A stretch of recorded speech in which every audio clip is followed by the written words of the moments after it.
this year, I'll get you that too, so. If everybody's okay, we're gonna let Denise do her thing before everybody else so she can get back on the road tonight. I know she would like to stay 3 or 4 hours, but we won't make her. Whenever you're ready, ma'am. No, you're good. Was it Terry's fault? Terry's explaining to me where I was in error. Oh, okay. I was in error. He's holding his hand I back can't there. believe that, first of all. Thank you. He will never let me forget that either. Yeah. So Now that it's on record. Thank you, ma'am. it is, yes, it's all right. Thank you, ma'am. You're most welcome. Thank you. Thank you, Denise. Thank you, Denise.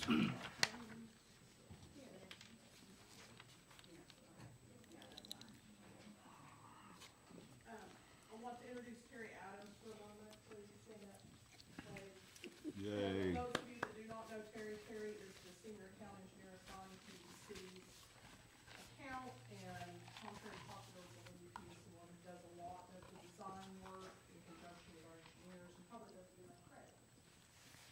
Don't say I don't brag. Oh. Oh. Probably enough credit within our company for that. Okay, sit down, Terry. I'm Denise Harris, I'm president for Diversified Computer Resources. I will tell you right off the bat, no matter how many times you look at something, you look at it again and you see a typo, I see two. Our job for the city has not changed from when we talked last year, and a number of you were in that meeting last year. We design, build, secure, and maintain your infrastructure. That's our job. We don't provide software that runs your departments. We don't process your payroll. We make sure that everything you need to do city business runs stably and that you do not experience downtime. That's our job.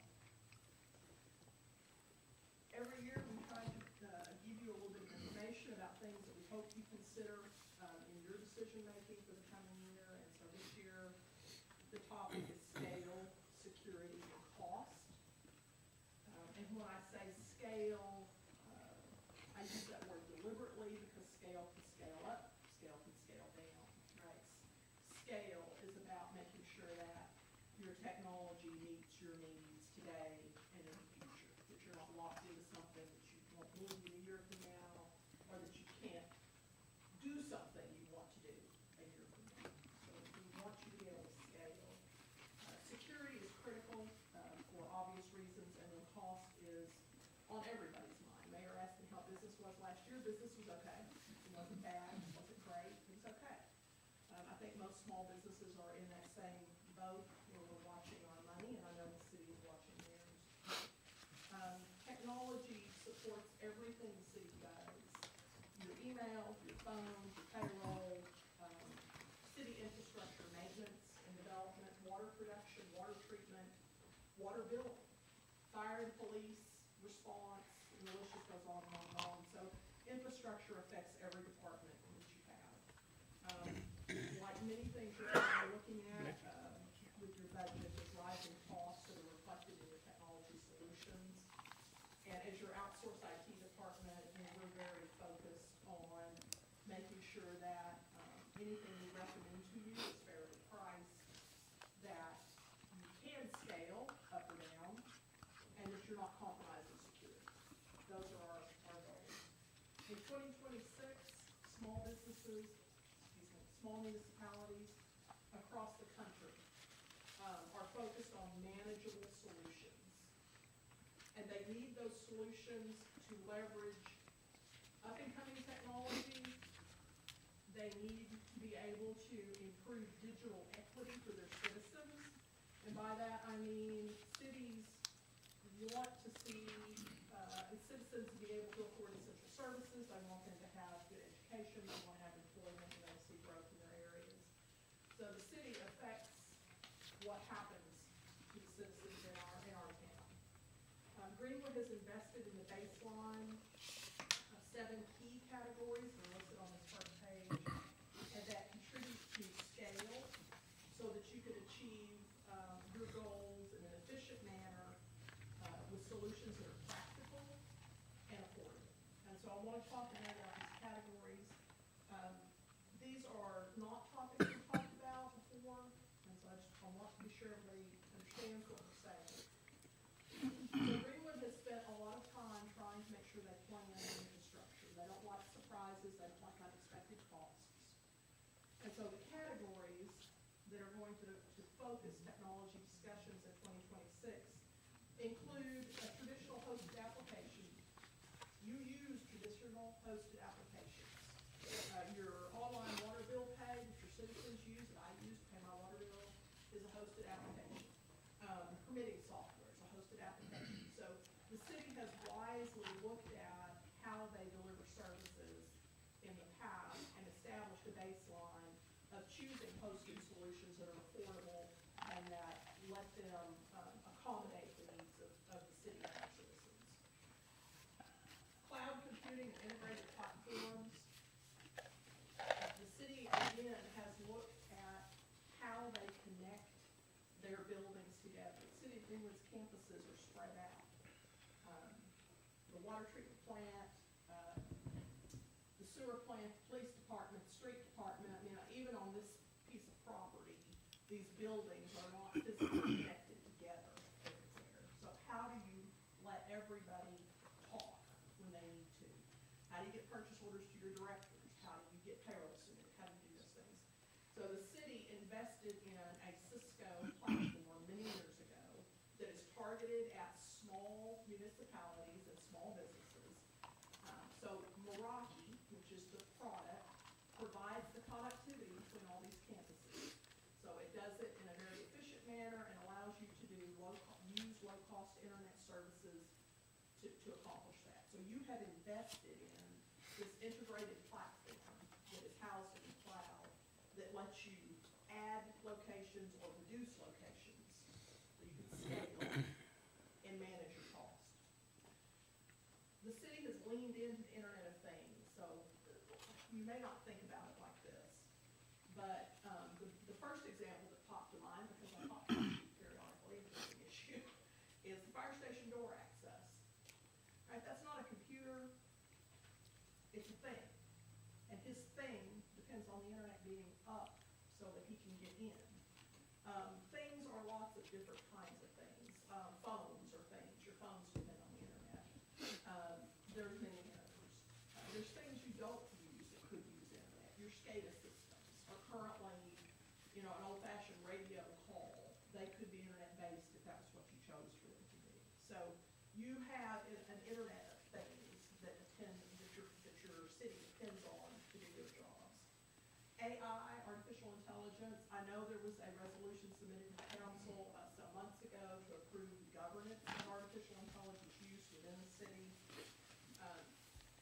You've got some people that really want to embrace this and have embraced it, and that's fantastic.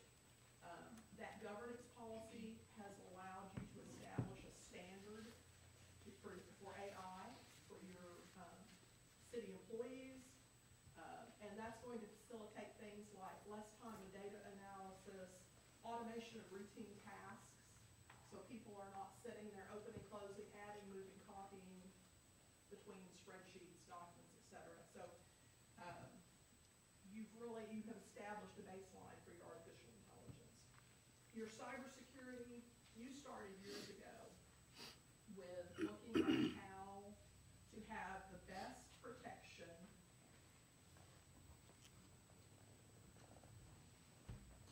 and I'm going to say regardless of cost, not because it's expensive, but because that was not the deciding factor, right? You understood that you did not want to be in the city in the news because all your citizens' addresses and phone numbers into billing systems have been exposed, right? So you leaned into those solutions. So today, you have an integrated framework of solutions that protects the city.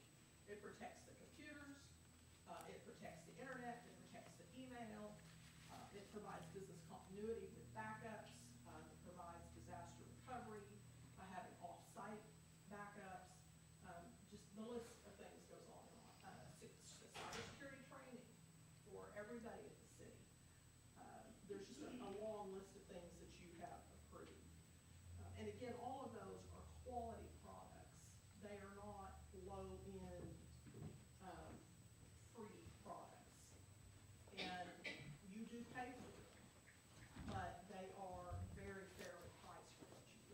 One of the products that you have leaned into, that we are really proud of, is a product from a company called Huntress.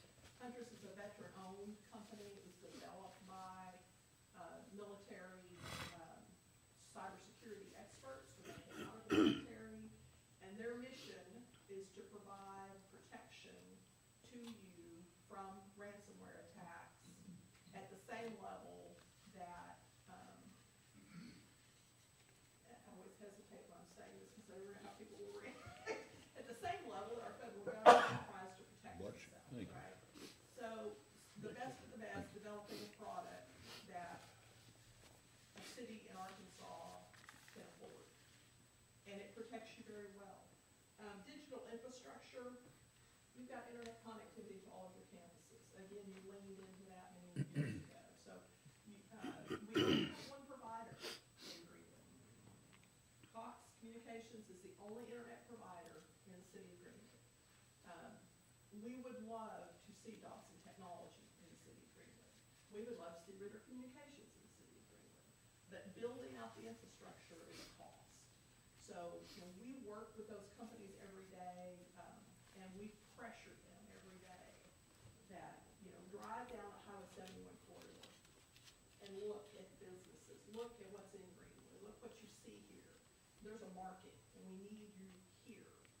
So if any of you in your private lives have that opportunity to talk to those companies, I would strongly encourage that you be pointing out the same thing. There's a market here. We just need them to come. Dobson Technology has fiber that runs right by City Hall. It runs from Lavaca to AES Shade Point, literally right by City Hall. So if there's anybody that might come into this area, it would be Dobson. And I understand they're owned out of Oklahoma City now, but we really need them here. So talk to them.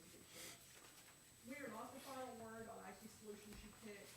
We base recommendations on places like the Arkansas Municipal League, the CIS, and the CISA, which are federal agencies. But, we saw during the legislative audit that it's not enough. And so we requested the city form an IT committee after that audit. They have done so. They met for the first time in Q3 of 2025, and again in Q4 of 2025, and we've already seen the benefits of that. I mean, they were instrumental in the AI governance policy being tweaked so that it was appropriate and passed by you. They were instrumental in approving rolling out an AI platform for city employees that was standard. They've started on updating the disaster recovery business continuity plan so that it focuses on how do you do payroll if the city hall is not functional? Because you've got the city covered. What do you do to deliver services, but how do you pay your staff, right? We've got to get that covered. So that AI committee assigned responsibilities, and they're working on that. So we're looking forward to having that updated.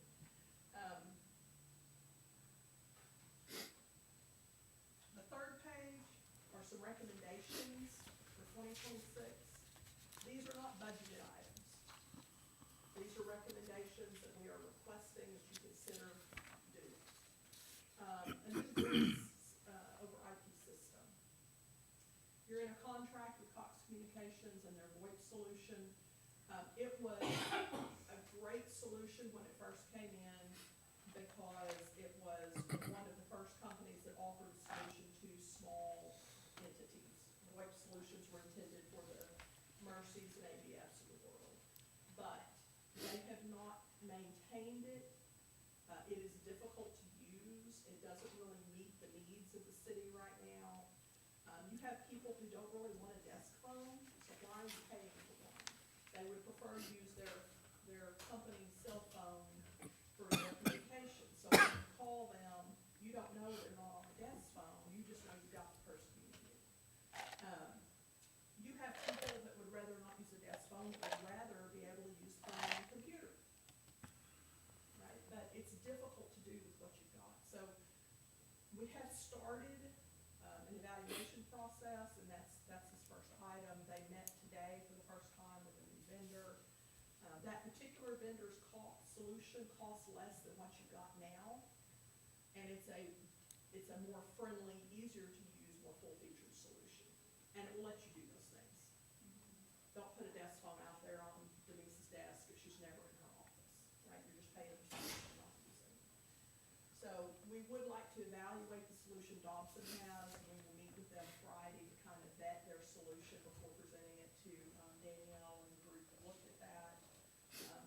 But we do recommend you look at least one other solution for making a decision. That contract doesn't come up for renewal until May or June, and so we'd like some kind of decision before then in order to either renew or cancel. Internet bandwidth, there are some of your locations that you probably need to increase the bandwidth at. We look at that every year, we do a throughput evaluation. When that contract with Cox comes up for renewal in May or June, we would like to request that they quote you some increased bandwidth at some of your locations. Water treatment plant might be an example, and see what we can do with cost. I've seen Cox quote things really, really high. Right now, they're feeling the pressure with Dobson and Ritter, and they are giving the baby away with bathwater. So it's a good time to be asking them what they can do for you. So I'd like to have that conversation. Your backup solution is in the cloud. You have a emergency backup solution that resides on premise. The purpose of that is everything's down, it's gonna be down, and I need my backups, and it's on a hard vault in the building. That unit is over 5 years old and needs replaced. The cost of that is in your budget that Tom will present. Your router that connects City Hall to the internet and all these other campuses reaches end of life in October of 2026. We've listed the price in your budget recommending that be replaced. We've also included the price of what is referred to as a teleworker unit. It looks like your phone. It establishes a secure connection between a laptop and your network so that all your security is in place. So that if you need to travel to the state capitol, you need to travel to wherever, that person is protected just as if they were working here. So it is an inexpensive way to ensure that anyone that has to travel for city business is secured and protected. And then a workstation replacement, Windows 10 reached end of life in October of 2025. You replaced a huge number of machines. There were some that really based on age were still very usable. And so we recommended you buy an extended support agreement with Microsoft. I think it cost about $60, $61 for the year. But the city clerk's machine is still running Windows 10, but it has this extended support unit on it. So coming into 2026, the machine will reach the age where it is appropriate to be considered replacing it. Typically for us, that's 5 years or older. If you don't replace it, you will need to renew that extended security or support unit, and it will probably be double. So it'll probably be about $120 this coming year. So those are our recommendations. All of them except the cost of the VoIP solution and internet bandwidth are in the budget that Tom has, separated from the things that you're already subscribed to. Those are for your consideration. On the last page of this is just a summary of things that we can do for you that are included in our services, so that if you have any questions when you're looking at your budget, you've got a detailed breakdown of what's included in that. Questions? I noticed that you have 7 categories, but I only see 6 here. Did I miscount? 1, 2, 3, 4, 5. 1, 2, 3, 4, 5, 6. Okay, well, see, I told you, now there's 3 typos.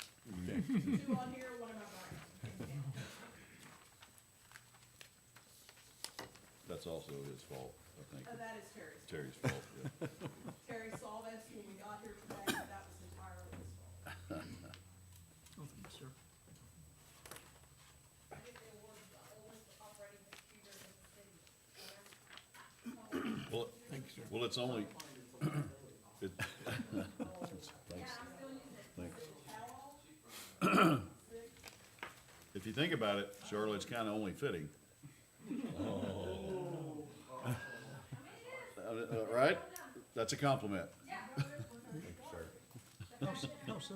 Did it sound like a compliment? Didn't sound like it. Denise, what, I like that, but I'll keep my plate here. I'm still working on VoIP my system are you biscuit. guys considering?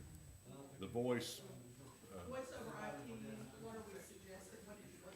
Today they did a demo. what, Have I been yelling this whole time? can you start over? What Sure. what program are you guys looking at? The product they looked at today is from a company called Snapcom. They are out of St. Louis, Missouri. Snapcom, St. Louis, Missouri. We use one called Avaya. Don't use that. Yeah, there's lots of them. Ring Central via Verizon has their own not recommending solution. I knew you had a reason behind it. Yeah, Yeah. there's dozens of them Sometimes out you know there. what you want, you gotta know what you don't want. Yeah. Right. The thing with, so when we recommend companies that. What we've done is we've vetted the companies. So we're looking for companies' longevity in business. We're looking at expertise in their market space. We're looking at feature, benefit, cost comparison, like what you get in, what's the bang for your buck that you're getting. So Snapcom, offers an amazingly reliable phone system at a very, very fair price, and it is very user-friendly. And I think that's the biggest problem right now. The solutions, a lot of times, are complicated to manage. Yes. You need something that is, so your dependence on a vendor to have to add a new extension or change a name on an extension, it should be something that your staff can do. You shouldn't have to pay somebody to do that. And what you've got right now is complicated, and they couldn't do that. Denise probably still says ticket, that kind of thing, it's just part of the deal. Did we work into the budget or have any idea, when we discussed with an IT committee, the cost of users using that Copilot or whatever? I expect very good. Did we have a number that we thought of, Dave will talk to me Deer in the today headlight. before I came. He had 3 things he was tasked with in that committee meeting. He's got the co-pilot in place for Hobbs, and he has not finished preparing your licensing to the best price to add co-pilot. So if you add it without changing anything, it would be like $20 a user. But what he's looking at is how Microsoft gives you all these little bundles of things. So what can be bundled to drive that price down? okay, so that would be great, and we should definitely probably figure that out because there are several of us using it. I think 14 is kind of the number that we have. Just wanted to make sure that was being figured in Yes. to the budget figures. Thank you. Denise, out of, your recommendations, what do you look at the most critical?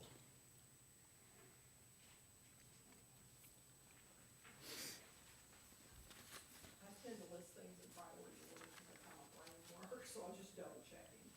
I honestly think probably are in priority order. I mean, your IOSafe is your on-premise backup solution, so it's part of your disaster recovery plan.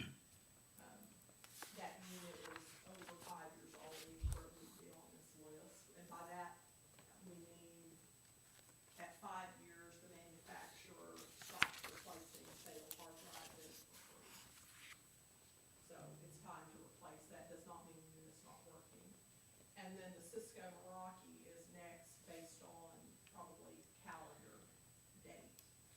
It's late in the year when it reaches end of life, but it is what connects you to the internet, what connects all the other campuses to City Hall, and what enforces your security policies for your users accessing the internet. So it is critical. And then not to say Charlotte is not critical. Right. Charlotte is critical. But her workstation is protected because it's got that extended service support unit. how critical she is. She just deleted you. You're critical, so we need to be. And so because of age, we're asking that you look at that. Because my computer no longer gets supported. No, it's support, it's because you paid for Microsoft to continue to support you. Okay. And I failed, you probably said it a couple of times, all 5 of these are in the budget as we speak. They're on the document that was provided to finance, and then how Tom presents that to you. Okay. His, Okay. he does a great job of it. I don't know how he presents it, but I know he does. Yep. Yes, so recommended is Okay. that section.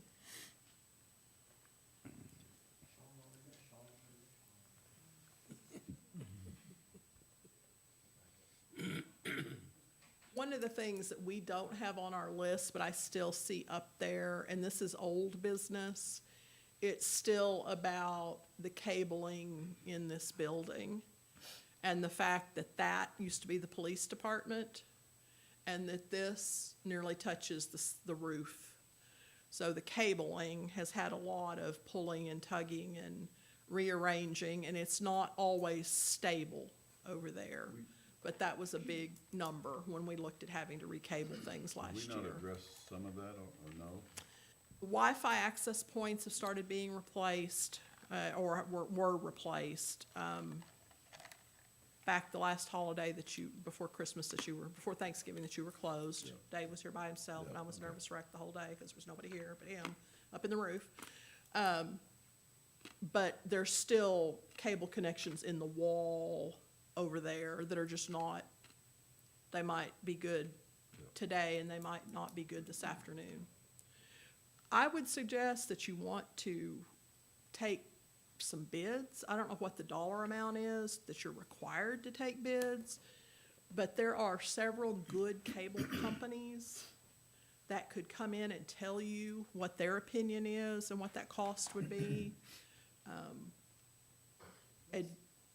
That would be a great way to look at that. Stabilized network connection was section of City Hall. What is, That's cabling. that's the cable. That's It is cabling. in the budget. It is. And the reason you see 14.8 off to the side is that's last year's number. Yeah. Dave gave me, or Terry gave me. Yeah. Was the new number of 16.8 estimated Yeah. now. So just an illustration of pushing it off, what it costs you. And that's why I really think getting some of those cable contractors to come in and look at it. I mean, we are infrastructure people, but we do not pull cabling. That's not our area of expertise. You provide those recommendations? There's companies that we work with that we can give you the names of, Yeah. but we are not poured in concrete with Right. them, If you right? provide that to Danielle or Tommy or So Charlie, Tom, whoever. what is that Tech Connect per 100 general shear? What is that? That's the replacement for Envisions. That's the new, We have. for the citizens to access payments and business licensing and permits and parks. That's the general and admin's portion. It breaks out like that.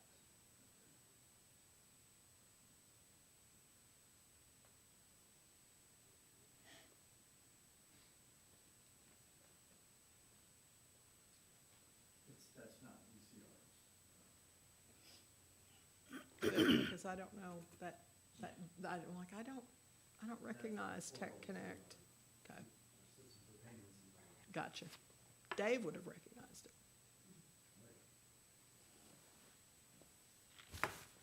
Questions for Denise, and especially Terry? Especially Terry, yeah. You know, talk about like, managed detection and response times, or fishing simulations, or I'm all about fishing.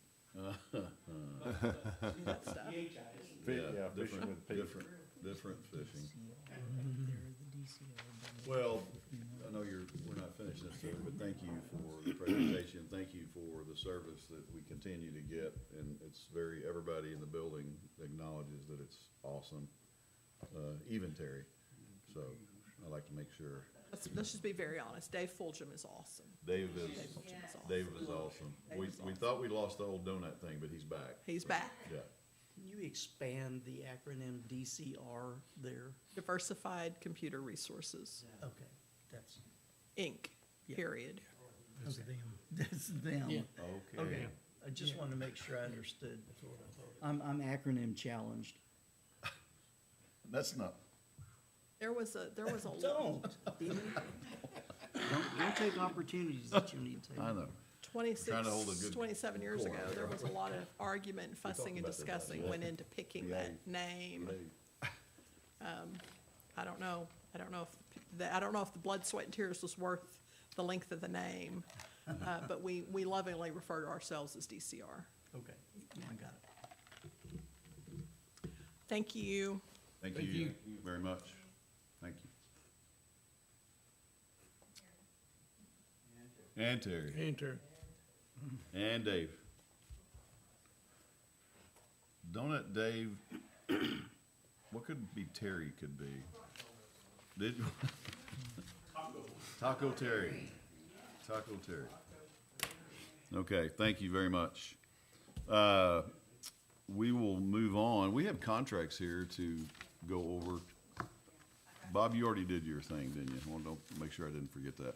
So you have copy of the contracts on your desk to review and make anew, I guess.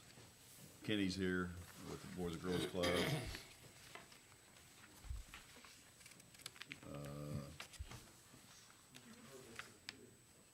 I don't think anybody's asked for an increase. No, everything's Everything's the same.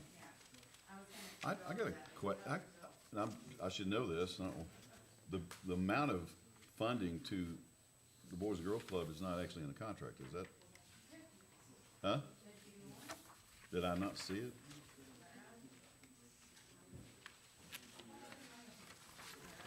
Anybody seen a number? It's on number 3, Huh? number 3. On the signature sheet? Well, it's on the back page, number 3. Oh.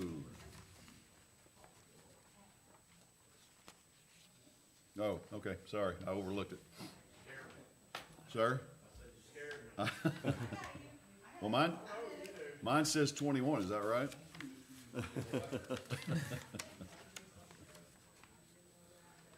Hey, Tom, will you remind me, do the funds come directly, they come from the city sales and use tax, or where do these funds? Come off the top. Well, for all of these contracts, I mean, all different, should they, Contract for the Boys and Girls Club is paid directly from county sales tax. county, okay. So should they be from county, or should they be from the city, should they be? When you pay that contract out of the county funds, it takes away from the funds being distributed to our own operations. That's the downside to doing that. So, The SRCA comes out of the general funds. Directly. So the economic development comes out of, it's transferred from general funds, but we isolate it into an economic development cost center. So that pays for that.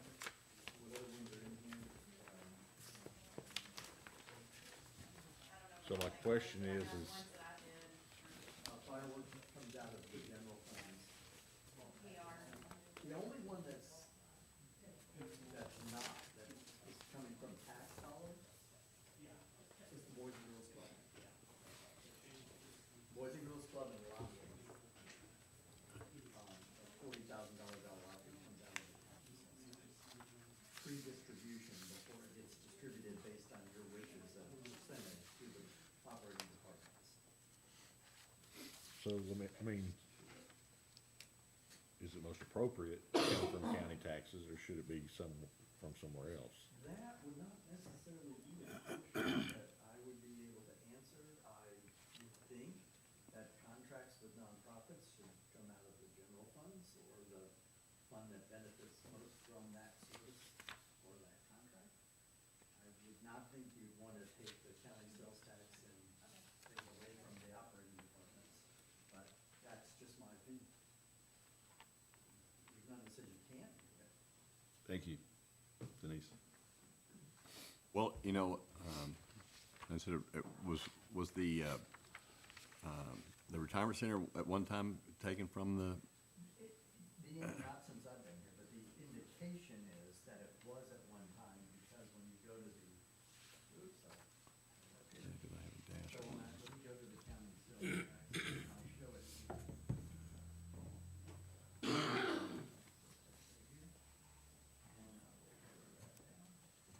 You'll notice at the very top, under the proposed budget, we're keeping it flat, so what we got this year is what we're budgeting for next year. These two items, the 51 and the 40, that's the 91,000 that comes pre-distribution, comes right off the top, and then the amount that's distributed to these departments down here, in these percentages that you control, was 2,000,005. So there's 91,000 that if those went to the applicable departments, then you would have that to then distribute to the other departments. What you would do is relieve the pressure on the operating department's budgets, but you would add pressure to the general budget, because the general would have to pick that up. Back when we started doing those contracts, Melvin, I think, was the finance director. When we started doing that, and it was decided by that council back then that it should come off that way immediately, and then everything else distributed. And so it's just remained that way. But, of course, the competition. Well, it's not my decision, it's just another way of looking at it. Here's the general fund in the Sebastian County Community Center. I have never had anything in that line, because since I've been here for 9 years, that hasn't been an issue. But it indicates that. It does, doesn't it? That at one time possibly was, because it's listed there.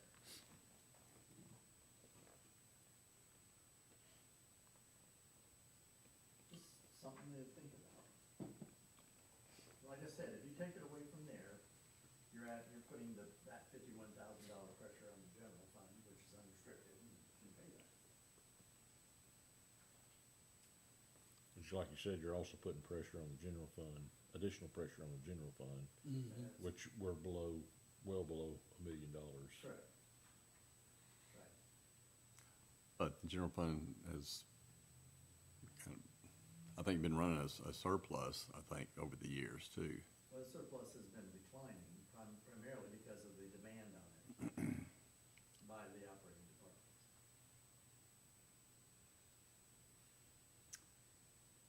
While we're pondering, Kenny, you want to speak on behalf of this contract? I appreciate you saying that. That'd be another. First, I want to tell y'all, thank you for everything y'all have done for us in the past, the present, and the future. We have not asked for an increase. I think we started this probably 15 years ago. We've never asked for an increase. We've asked for some help outside to do things around the ballpark to improve it. We just transferred to a new system that the National Boys and Girls Club wants us to have. We have 1,333 members here in Greenwood.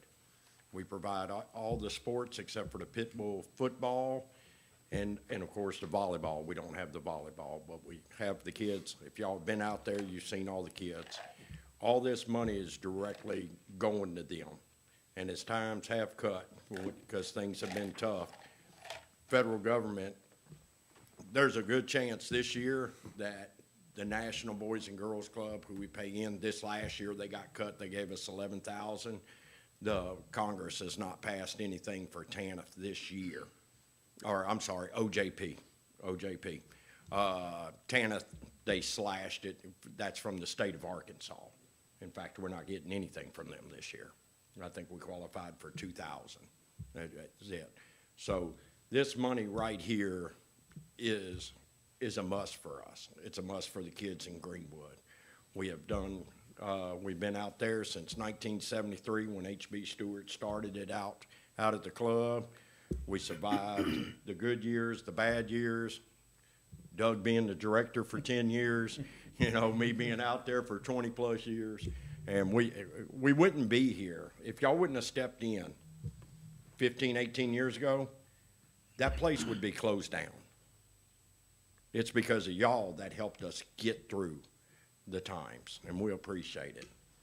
But that money right there goes directly, we've taken every, suggestion y'all have made from starting a charge and going up on after school. I think that was you, Mr. AC, who brought that up, and to run it like a business, and we have, so. Do y'all have any questions, concerns about the contract? It's not about contract, Right. is your United Way, I think I keep hearing that's depleting every year with everybody, right? Yes, You getting anything? we are getting some. Oh, I know. No. We appreciate what they give us too. I'm not, Sure. I don't Yeah, wanna I just, say, I mean, I know things are tough. I mean, it started back in '08. I mean, I bet when you were there and everything, it was like 60,000. But then when Whirlpool and everything started shutting down, everything has decreased. I'm sure the membership is kind of continued to grow, just like. It has, like I said, we got 1,333 members. Out of that number, it's 24% of them that are scholarshiped in free, you know. And we'd like to, you know, of course, we'd like that number to be zero for everybody could afford it, but we don't turn people down. your after-school program continues too, nothing's been changed, you're still offering all that? We offer all that. The after-school program is pretty much self-sufficient. So that's the reason this money here goes directly to what our contract is for, or I think it's now just kind of general. It used to be dedicated all to the athletics. And if you think about what it would cost to build that place, have a manager over it, upkeep it, utilities, insurance, and everything, it's a great deal for the city. We appreciate what you do. Well, we appreciate y'all. Can't believe you've been there 20 years. Thought you were smarter than that. I was kidding. I'm Get a kidding. Louisiana LSU education. I'm kidding. And we kept Left Smiles for 12 years, so Great it's job. big. Questions, gentlemen? Kenny? No, thanks for, my kids loved it all going through. All three of my kids just ate that stuff up. Yeah, and that's what's good about being there long. Sooner or later, Mr. Meeker will be out there as a grandparent like most.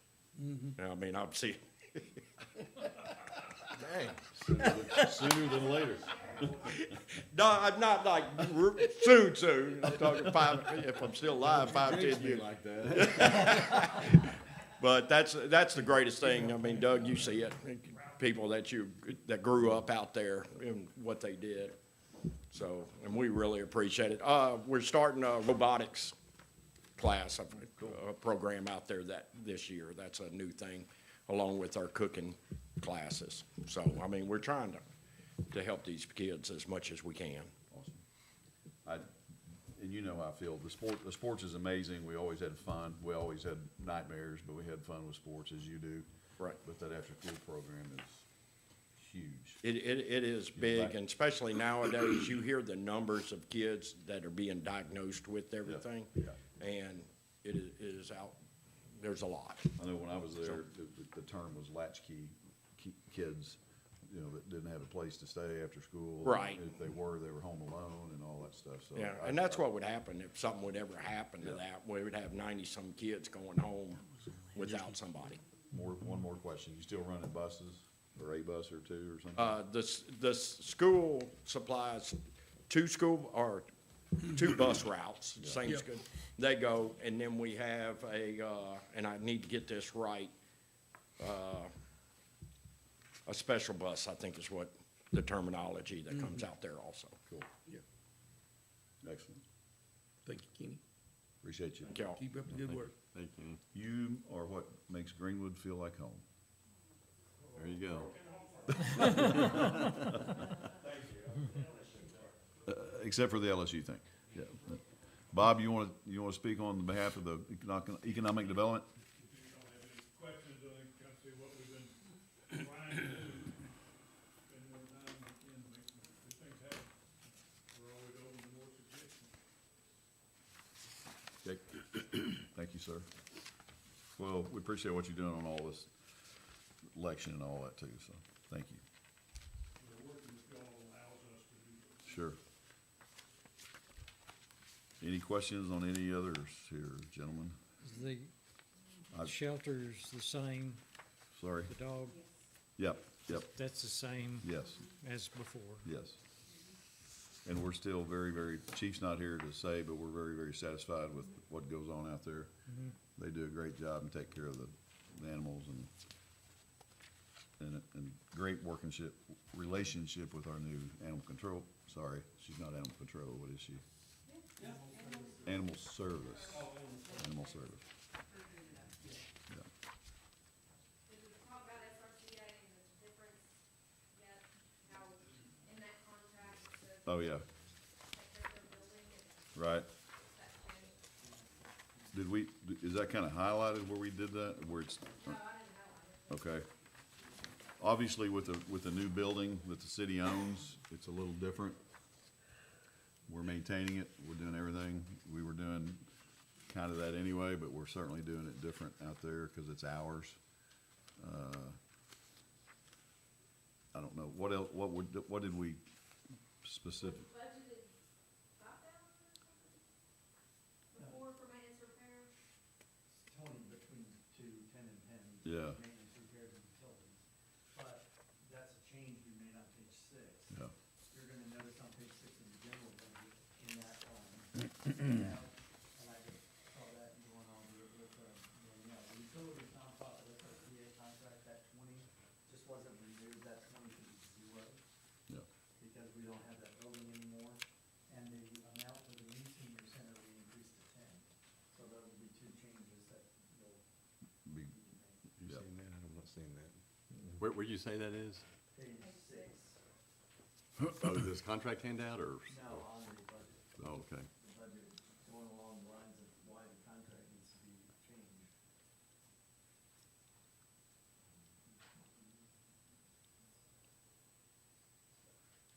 So what I was referring to is, Well, but in that contract, it just says just that 24,000 amount, it doesn't even have the. Yeah. Yeah. well, the contract needs to be changed because it was designed for the. right, right. That's the reason I thought we actually did some verbiage change and we didn't. So we're, I also want to address the rent factor. How much do we rent that thing for when we do rent it? well, so we're kinda stymied on the rent thing. I don't know if I ever told council. I think we mentioned it one night. So according to our insurance folks, right? Well, I don't know, Charlotte was kind of saying something else the other day now Oh, on it. Well, we're exempt from, annual property taxes on it. Unless we rent it out. Right. We've been paying on, I still gotta talk to Zach though. okay. because He mentioned the other day for the very first time, there's a provision Oh, really? that maybe we don't have to, but I'm like, well, you told me we have to. Yeah, so as I wanted to make the building available to rent for things, birthday parties, whatever, we were kinda going full go on that and trying to figure out how much the rent should be, what we should charge per hour, or with the kitchen, without the kitchen, all that good stuff.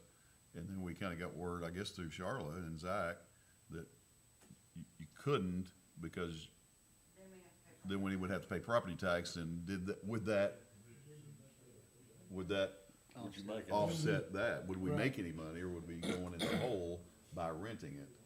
So How's the difference with from the pavilion? Yeah. there is a difference in the pavilion. What is it? Pardon? There's a difference in the pavilion being rented. I forgot what it is. Because nobody's using it. I mean, that's just our building, where this is actually an organization Yeah. is using it. It's our building, and like a convention center, you know, we don't pay tax on it.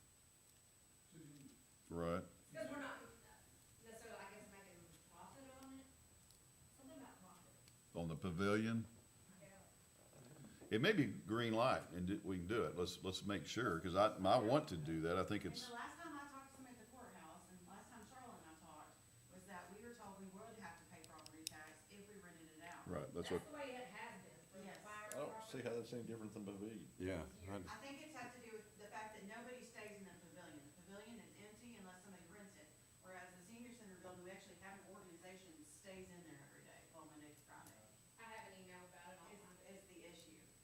I raised the question myself, you're There's asking. also issues with the public area, would be a big conversation, because there's also different things with that kitchen, because the health department comes into play too. That's a whole scenario too. Yeah, but I don't think that's property tax stuff, that's It's just. not, but we have to watch on what we let people use. Oh, I know, that's the reason I was saying, we were discussing, will we even make the kitchen available? Will we just rent it out as the room, or if you do, and that's an insurance question, I would That's what assume, I was fixing more to than anything. Right. How does insurance feel about renting the kitchen with stoves and deep, Well, well, for the health department, I don't think we could, we couldn't rent out the kitchen anyways, from one conversation I had with the health department. really? Yes, because of the prepared foods for those people and the way that everything is administered and the licensing. So is the health department over the senior citizen? It's not over, No, it's part of it. they gotta would, give they would permits inspect and the everything. kitchen, Yes. Yeah, they come and because check it out. because there's prepared food, Mm-hmm. food being prepared. I have the explanation. Okay.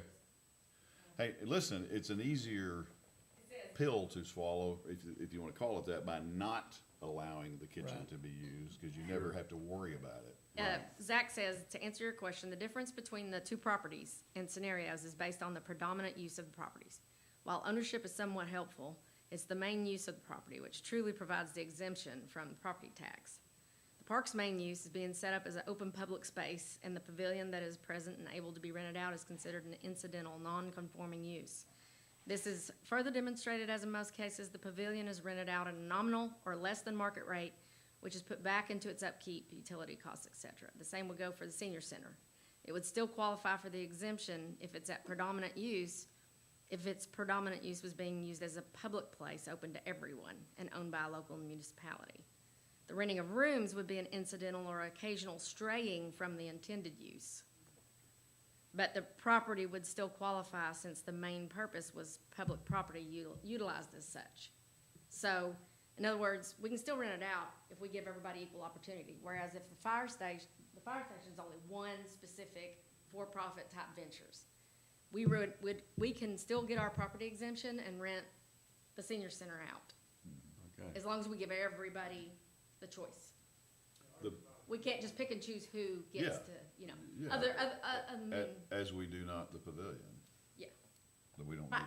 do- And so, public use, again, as always, the public use, So the answer is we can. deal, we can still It have. just so property happens that tax. Well, that's why I'm bringing it up, is because if it is, and we do agree that we need to rent it, we need to put that revenue, in the budget and figure out a cost How that much we you wanna want rent it to for? all. Sure, yeah, that's the reason we stopped, because we were kinda thought, whoop, Yeah, can't even. I had shared this, I think. Well, we definitely need to, use that space in as many different ways as we possibly can. I know that there was an inquiry about using it as a polling center that didn't happen. But that's an opportunity to show Yeah. that everybody's Yeah. able to use it. Right. Right. I actually allowed a nonprofit to utilize, we didn't charge rent, and I let the, who was it? Roundup Club use it recently for a end of the year thing. They cooked outside on their grill and just had their party in there, so. Yeah, I can see where, we don't allow the kitchen use because of the, health department and reasons And like that's that, easy to but do. It Yes. currently does not have a lockable door, but that's easy to remedy on that kitchen. And there's only one interior door going to the kitchen, so that would be easy enough. And without the kitchen, it's really a nice, party room with a pool table and exercise room, as if you're gonna exercise at your party, but. Well, right now, the pavilion doesn't have a stove, does it? No. It just has a refrigerator, No. so, I mean, we could allow people to use the refrigerator just like we allow them to use the. Well, the you could, but it's all in the kitchen, so you just have to take that chance. You got a gas stove Yeah. that any kid could come in and push the button. I would just. It's a lot of money in there. But just like the Roundup Club, I mean, people, they cater in, they set up tables and, I was over there to let them in because they locked themselves out. So I had to go there and open the door, let them back in. And the only thing, they were in the kitchen wrapping potatoes to put back out on the grill. So, and they cooked steaks and, Didn't let us know. huh? You didn't let us know. I didn't even get a steak. He offered me a steak. He said, if you come back by, you get a steak. Well, when I came back by, there were no parking places left there, period. So I thought, I'm not going in there with a bunch of hungry people. Yeah. And not, They had that big of a meeting all year long. huh? They had Oh, really? Everybody heard state. Yeah, yeah, it was packed. There you go. It was packed. Like a Baptist. But I agree, the building needs to be utilized as much as possible or available. And same way we feel about the pavilion, you know, originally when that pavilion was built, it wasn't necessarily a wedding venue, it was for all. That's how we got a grant for it, so. The pavilion made 52,000 last year, right? Yeah, well, I don't know for sure, but I haven't looked at that in a while. Well, it was on Casey's report Was it? Okay. last night that it was 52,000. And I will tell you, and there are a few venues around. I mean, the bank is available, the loft, the loft now has a new building out there for the bachelors guys, which is cool. Saw that the other night. And then you got, Chateau. As many as there are, people are still looking because they've got all these different sizes of parties. Not everybody wants the pavilion even because it's huge. And all that, but perfect for a wedding, but anyway, 59? 59 rental, That's all pavilions, because you. try oh, to the little ones Oh, and the little everything. ones? One bidders through. So Yeah. all pavilion rentals, not just So, pavilion. I gotta say something if I may, just for kicks. I don't know why, but if you all remember, most of you, that at one time, somebody told us that will never. Dale Gabbard. Yeah, thank you. And if it wasn't boarded up in 6 months, He would Cinda slap- and I could go slap him in the face. Yeah, slap him in the Well, there's a lot of face. interest on that now, after 20-something years. So, anyway, yeah, thanks. I wasn't gonna mention any names, but, I don't mind mentioning his name. Yeah. I mean, he literally said it's gonna be boarded up in cobwebs. So, Yeah. Who's number one? Yeah, like I told Roger, I was already number one anyway, so might as well. might as well. Yeah. So what needs So to we'll- be added to the contract? You know, is it 10,000 for, There should, it's our building. so Yeah. we're paying the utilities, there shouldn't be anything in there Oh, Regarding utility. repairs and maintenance. oh, okay, just the 24? We don't, we're paying that now. We need to set a price of what Yeah, we're okay. renting for So then. just the 24,000, right? Just the Are 24,000. we still helping them with the vehicles? The contract, that's a separate, there's a contract that refers to them, us keeping their business going. It's pretty vague and broad. So I've come to council over the years a couple of times going, what do you think if they don't have a truck to deliver meals? They're not doing what they're supposed to, that's not what, they're not able to perform. So we have maintained their vehicles. Not completely, because Lisa knows she knows to call and ask, and she does, but she also knows to use as much of the funds she has coming from other places, county, whoever. It says on here on number 3, it says, as additional consideration, the city agrees to provide payment of utilities and provide routine repair and maintenance. Where's Right, that, that's, That's You the want that to building. go away? yeah, where's that line at? Building. Right here, number 3. Okay. Number 3, okay. So we're striking that. Yeah, we own that. I mean, we're gonna pay the utilities on our building, it's not, yeah. So just strike the payment of utilities. And I haven't checked with Tom, I needed to, I guess, but it is what it is, but I'm assuming those utilities are somewhat better out there. Okay, I assume that, because, yeah. I mean, it's, And that's who's with cars picking up trash, that's. Yeah, that's the one bill I paid for, one thing. okay, Yeah, electricity, the gas,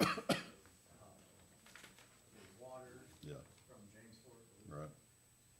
And, the cars, it's like $400 a month.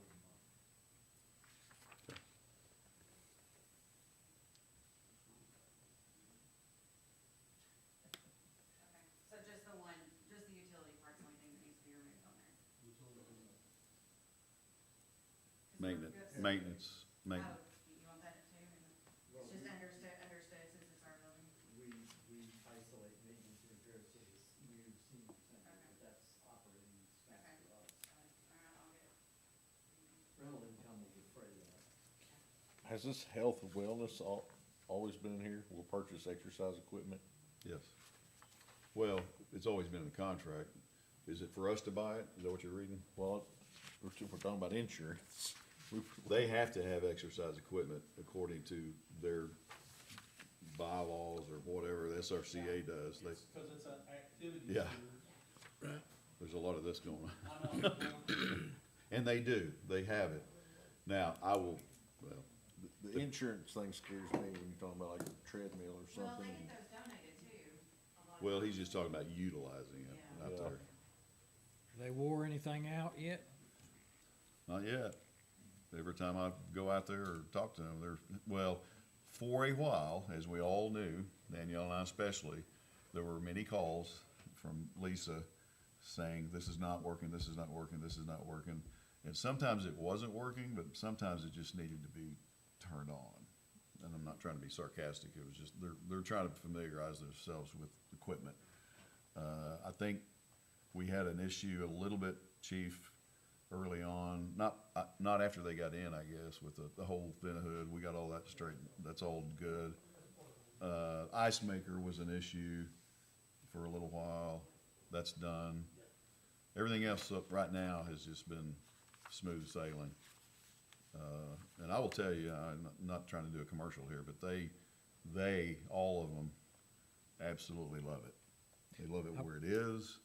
And I'll ask them, I'll see them at church, or they'll come over to me and they'll be thanking, I'm so glad we have this. And I'm like, you driving out there, is that and I can't even get it out. And they're like, heavens no. It was hard pulling it out of the bank. So they drive out there without any, I was really referring to treadmills or stationary bikes. oh, do they wear them out? Yeah, I don't think so. yeah. And I'm not saying they don't use them, because I think they do it a little some, but they play cards. That's also their card room. So, the pool table, I will tell you, gets used a whole lot, That's good. so. I have no idea. Back when my dad was going, it was skip bowl. He loved it. So do we need to put an amount in the budget for rental? We don't know what that Well, would be. I think we need to probably put a line in the budget though, just so to be ready for it. Just a line and then come Yeah. back with a, yeah. We need to do some research and I don't wanna make it, I think we should do like we do the pavilion, make it affordable, but yet something people would do, Well, I'm gonna check on the tax thing again.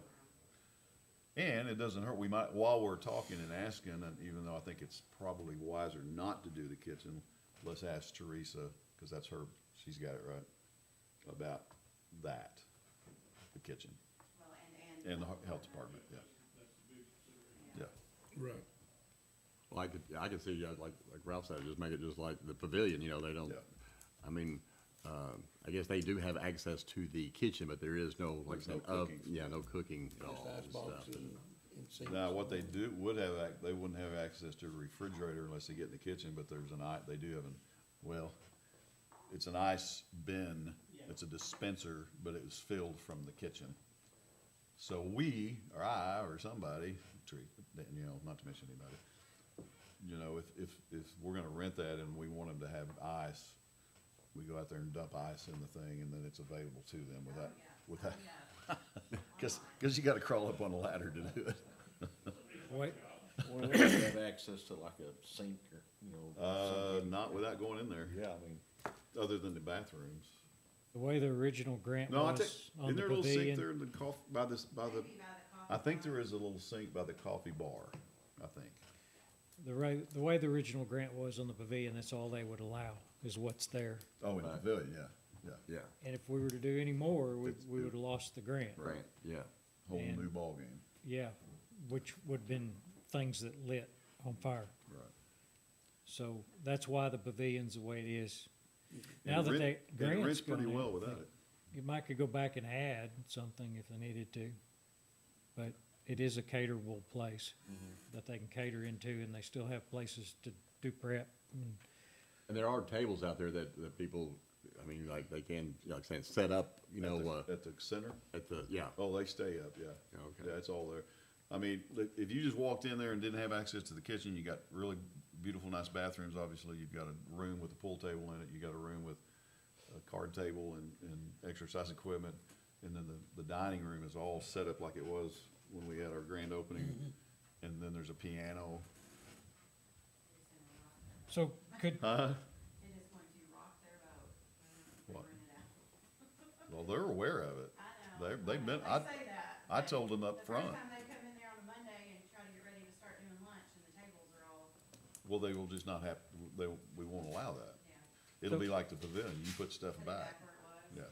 Yeah. And there's always something that can happen, but so for now, in revenue, we can put fee, and it may say 0 right now, or whatever. they'd come up with a number. But in the meantime, throughout the next few months, y'all can bring us back a fee schedule, and we'll pass it and make it official policy. Yep. And we'll check with all the health department, insurance, and all that good stuff. So, sound good? I'm gonna get me some more. Okay. Give me some chocolate. Where am I? No. So contracts, everybody good with what you have? Janitorial, library? I just wondered, is there I'm trying to figure it out, but, you know, is there a total of all the contract services that, you know, that, just to kind of have an idea of what's all going out? Yeah, 'cause they're different, they're come on different, Funds? Things, yeah. We can add them up real quick. yeah. I was just wondering just how The much. only one you couldn't add up would be the animal shelter, because it's on a per animal Right, basis. yeah. But The I mean, 'cause you've got nonprofits and then you've got like the janitorial, and you got the library. that relationship's still good with janitorial. Relationship's good with, Yeah. with the mountain place out Oh, here. absolutely, yeah. These are all still good relationships. Yes, Parks contract, that can come back and. yeah. You'll have a new representative coming. Jason has left the company, who normally has come for cards. He's with a construction company now, so what's the guy's name? Cody and Hill. Cody? We want to address the thing about charging or whatever, us, you know, picking up the non-payables, whatever versus cards picking it up. Bless you. Thank you.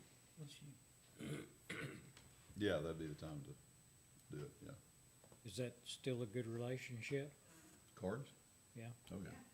Bills them all the time, I hadn't heard, every day. I mean, from She's my kind of an neighbors and stuff, employee. I hadn't heard anything, No, I complaints. don't have to complain, I mean, we have some complaints, but I get it taken care of. I mean, Yeah. It, it's, much it's better than it minimal. was in the I beginning. mean, you're always gonna have Right, there's something, Yeah. but it's minimal. They get it, if I email them, they're right on it, so. We don't have the trucks breaking down with Nope. spills and all that, Hydraulic all over the street. right? Although we did with them the very first time they ran.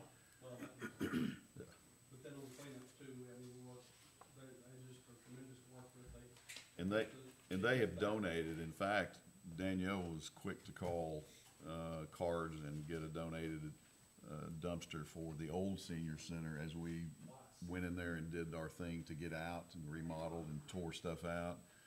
Twice, they provided a free dumpster, That's good. almost for a month or more, Oh, more than that. couple months. longer, yeah. So they didn't have to, I mean, we realized that was kind of a, as long as you use us, we'll give you a perk or two here and there. sweeping service. That's just part of the work. Good business, yeah. They see $130,600. All these minus, then you gotta add the animal shelter, which you don't know. The, Depends on how many chihuahuas there are. the fireworks is with the same people, Yes, sir. and its cost is 20,000. 20, okay. Very happy with them. We, as you know, we will be, this year, we should be fine, I think, to shoot them off where we have been, but after that, there'll be a bypass.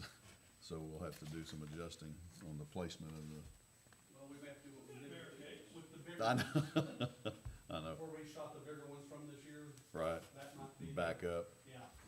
Yeah, if you don't know, we backed up over on Burgess's property near there's a little pond back in there that I did not know about, never got invited to fish, but anyway, we back there to, shoot those larger. You didn't take your dinghy out there? I did not, but I might. You remember that too? What are you doing driving that truck? You remember In the mine? middle? Checking the depth of the pond. Yeah. Yeah. Jim's like, oh, I like it. Or we can back up and get in Daniel's backyard. yeah, that'd be good. He's got a swimming pool.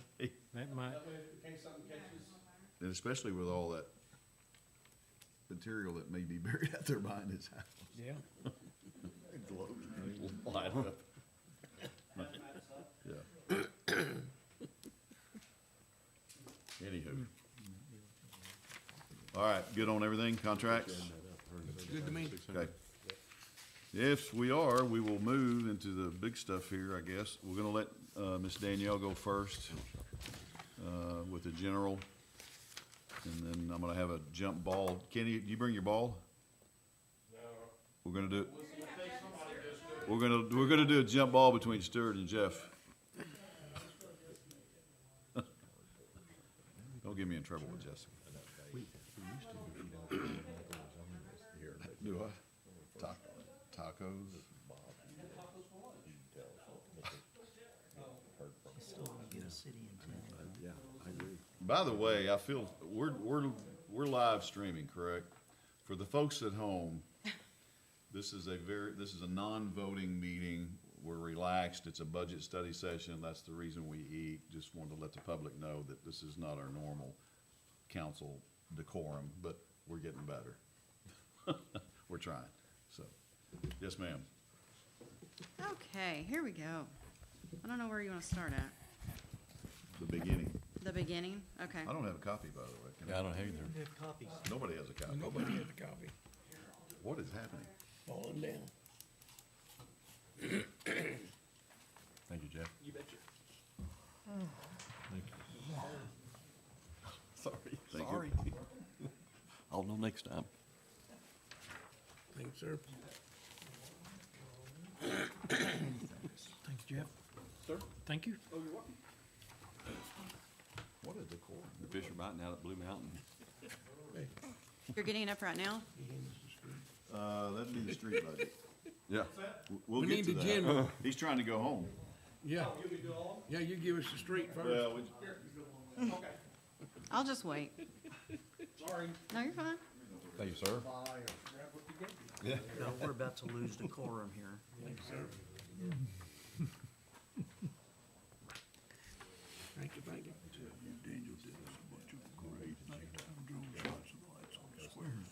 That's awesome. That's good.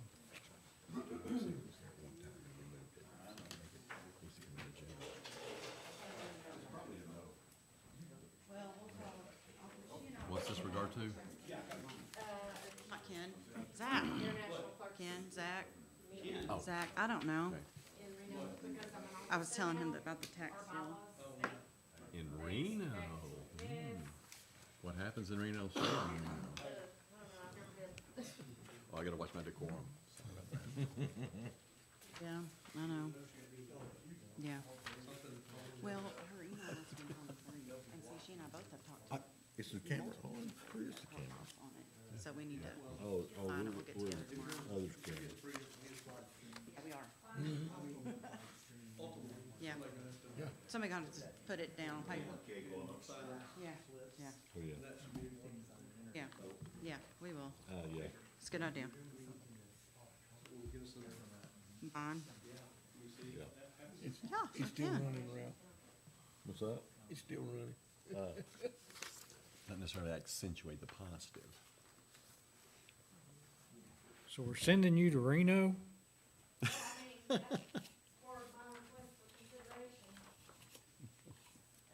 You're starting to end up like Stuart.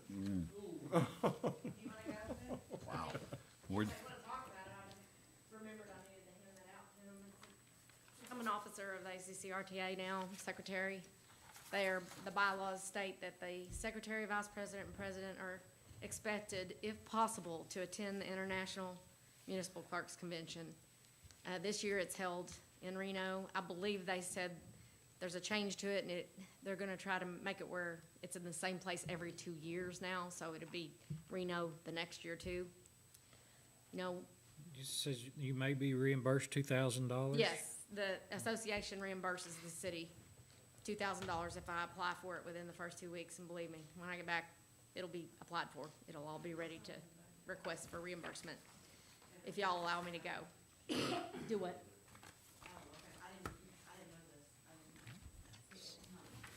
I had emailed Tom and asked him to put it in there, but I didn't know. Maybe he, First trip to Reno. anyway, so it's a week-long thing. So me and Steve are gonna give you $20 to bet and see if you can recoup the other $750. Okay, well, I'm not a gambler, really, so, but, anyway, I don't like losing my money. Not yet. Yeah, well, I've done a few, things like that in my life, but never worked out. Anyway, yeah, it's just that, you have that letter, and if y'all will allow me to go, I'll represent. I, for one, who goes on trips to represent the city in my position, municipal league pays for it, and looks like you could be reimbursed. I think if you're gonna be a part of it, you gotta be a part of it, and you can't be a part of it here all the time, so that's my 2 cents. And it's an honor to do it, so.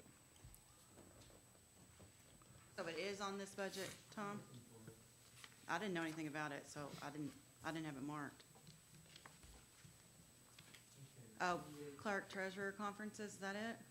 Or no, it's gotta be more than the 1,700, right? We mentioned your name, Stuart, while you were out of the room. You're- No, it was positive. 650. So we just need to up that another 155. Wouldn't it? Yeah. Right. Yeah. It was all good. Yeah, it needs to be up to $155.50. Oh, that's all it needs to be more? $155 more? Yeah, let's see. Cause he had the majority of it in there already. You did ask. No, $105.50, yeah. So, Oh, it went up 600, 55.50, right? Yeah, that's what it was. What do you want that under? Education and training, and there's some education and lobbying, it doesn't matter to me. So, this education training for treasurer conferences, Yeah, yes.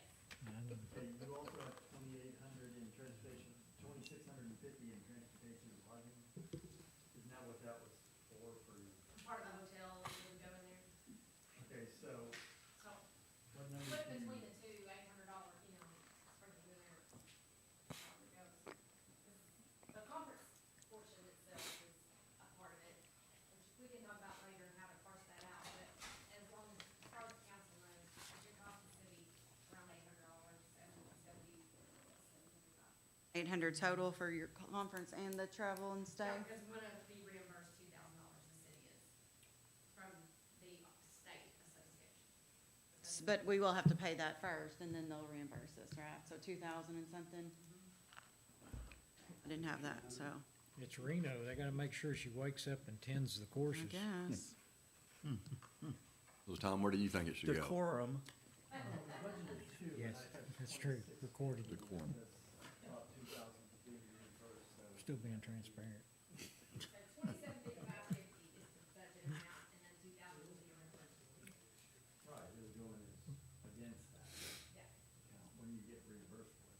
yes. So you have 2,650 in your transportation and lodging right now. What you did last year was 2,001.1. So is that number that's there is that gonna include some of this cost?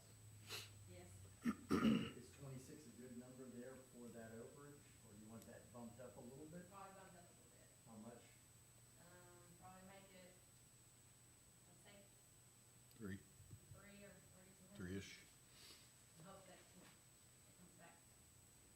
Well, how do we do that when we have to pay and then be reimbursed? I mean, do we have to incur the whole cost at first on the budget? And then I'll net. Yeah, we spend it, and Reimbursement against they have to have proof that we spent it, and then I give them my receipts, and The only, Up to $2,000. the only thing I did was add the difference to that, Okay, what you wanted. all right. So the 2,000 is netted out, it's not in there. I could put 2,000 in revenue and put the 5,000 down there and do that, but either way. Excuse me.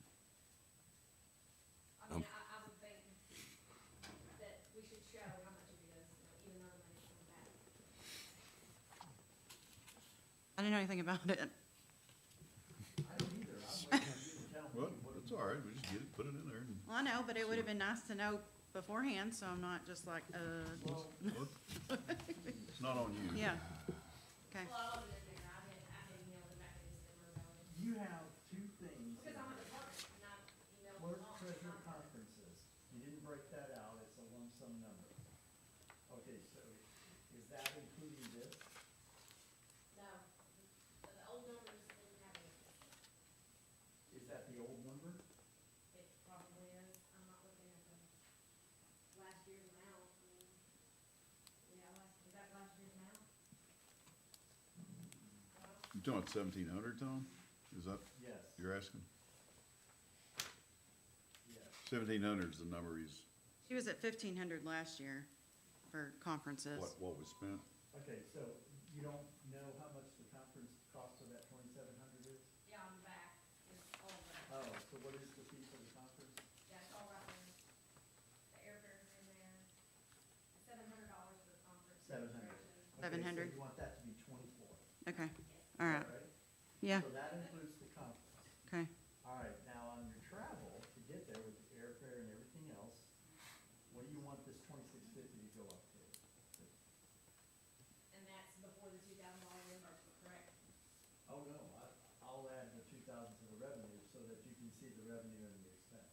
That's fine, but I just need to know 27,750 and Another I, 2,000 then on top of that, I suppose. so 2,000 on top of that, 46. 4650? Okay. Okay. And then I'll go up to revenue and I will add in.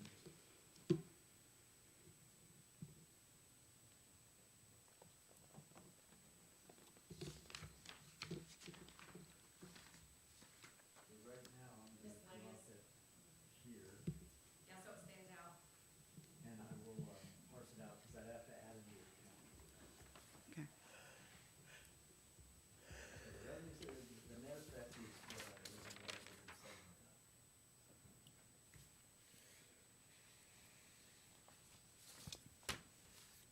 Okay, that's just out of line. Next, or you're, it's your turn, what are you waiting on? Decorum. Introduce yourself, address. Danielle, City of Greenwood. Let's see here. Do you want to just start with, like skip over the salary since we're pausing on any type of merit or anything? I mean, Tom did put in, you know, the projected, or the COLA amounts on there. We'll talk about the PP receptionist, doesn't have any. Yes, so again, we're asking for Erin to go full-time just during the summer months. She did that this past year, and it really helped out tremendously. She can't go to full-time because she has smaller children, and it just wouldn't work with her schedule. And I don't know that we would necessarily need that all the time, but during the summer, it does help out a lot because we do have so many people in and out because of vacations and things like that. So we're just requesting that she go to full-time again just during the summer, so from May 23rd to August 11th. He has that budgeted for about $1,800. And where is that on here? And it's going to be on page 4.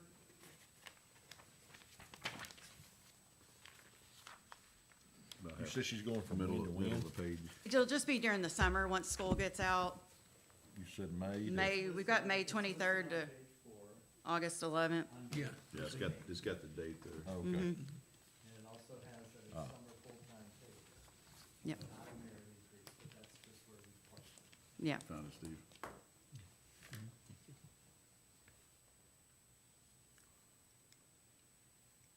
Any questions on that? That's not new, that we're That's just, not new, we did it last year, like I Right. said, yeah.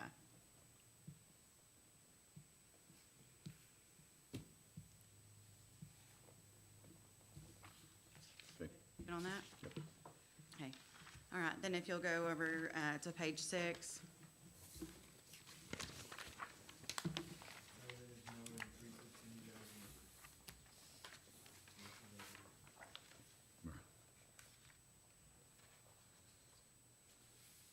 Of course, Denise was already here and went over most of the IT budget, so you'll see that the increases, are on there, or that they've put on there, the new products. Excuse me. I don't know if, do you want to talk about any of that? Of course, she was already here and went over all that in detail.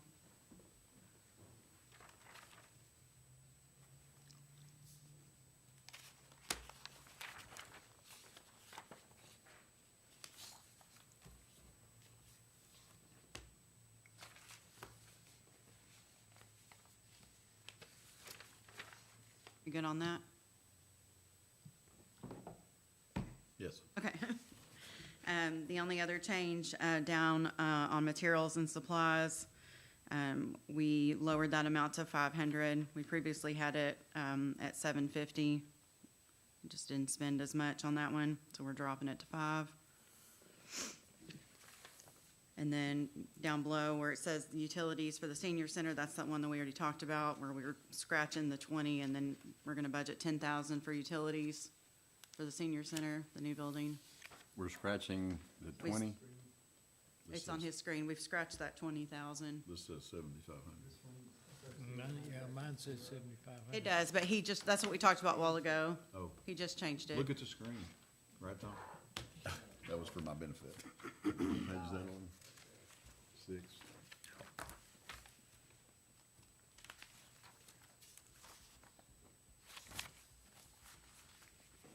And then down on, fees, dues, and membership, that's increased from 8,400 of last year, due to the fees with Arkansas Municipal League increasing, and the Regional Alliance dues also increased.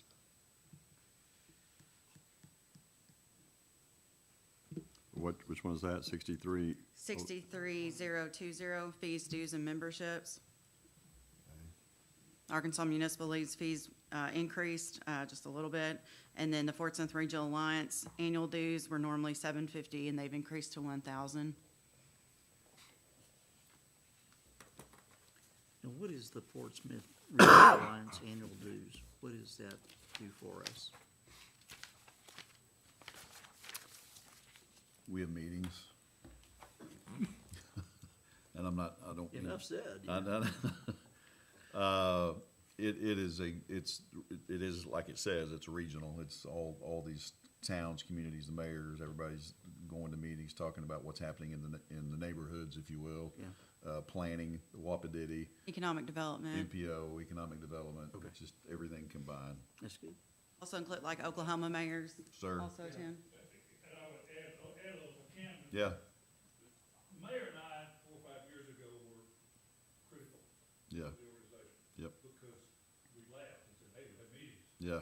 We went, At lunch, had a nice lunch and visited. yeah. And we kind of said, let's do something with it. That was, Pretty much. money we're operating at the time out of the Van Buren Chamber's offices, just basically one of their girls was sending stuff out.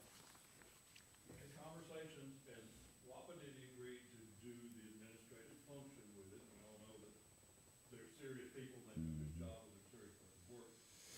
And we shifted from getting together and slapping each other, literally doing show and tell. I mean, it was Yep. Gary would say, hey, what's happened in your town this week? To the initiative that we did month before last with Sweatco, going through trying to do the energy savings system, and the residents. Every month or every quarter now, we've had some initiative that we're starting, that we're working on to do some things to go seriously affect the town. So it's changed dramatically from where it was. Yep. 4 or 5 years ago, we were ready to go. Chair, can't think of his name, I know him. What's his name? The chair, Oh, you two? Yeah, not Billy Ray, it's a two-name, Oh, Herndon? who, no. Eddie Ray Herndon? Eddie Ray. Eddie Lee, that's right. Eddie Lee Herndon, OG&E, OG&E guy, used to be, United Way. United Way.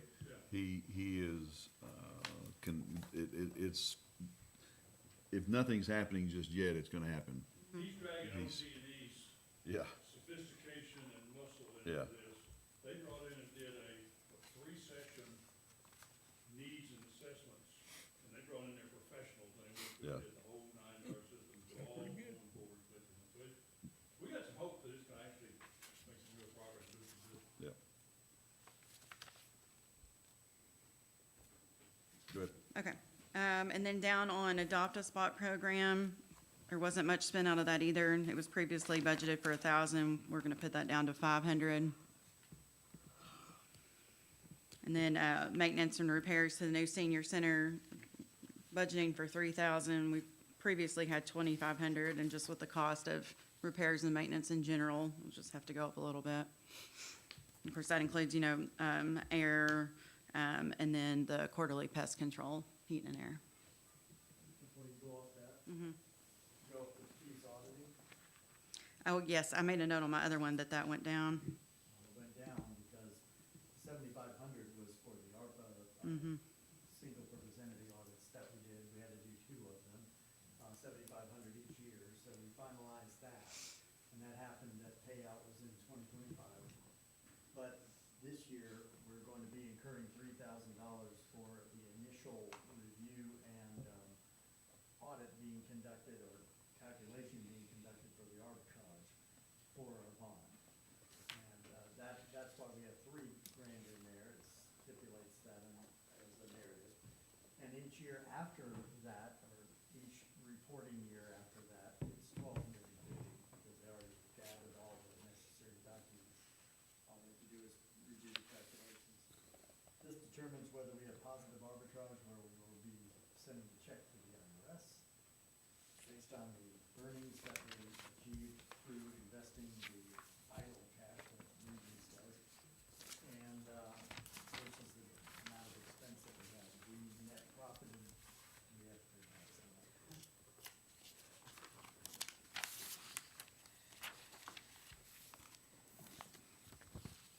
You ready to go to page 7? Yes, ma'am. Okay. Everything else is staying the same. Fuel for vehicles, we didn't spend very much right there, and it was previously budgeted for 750, so we're putting it down to 500.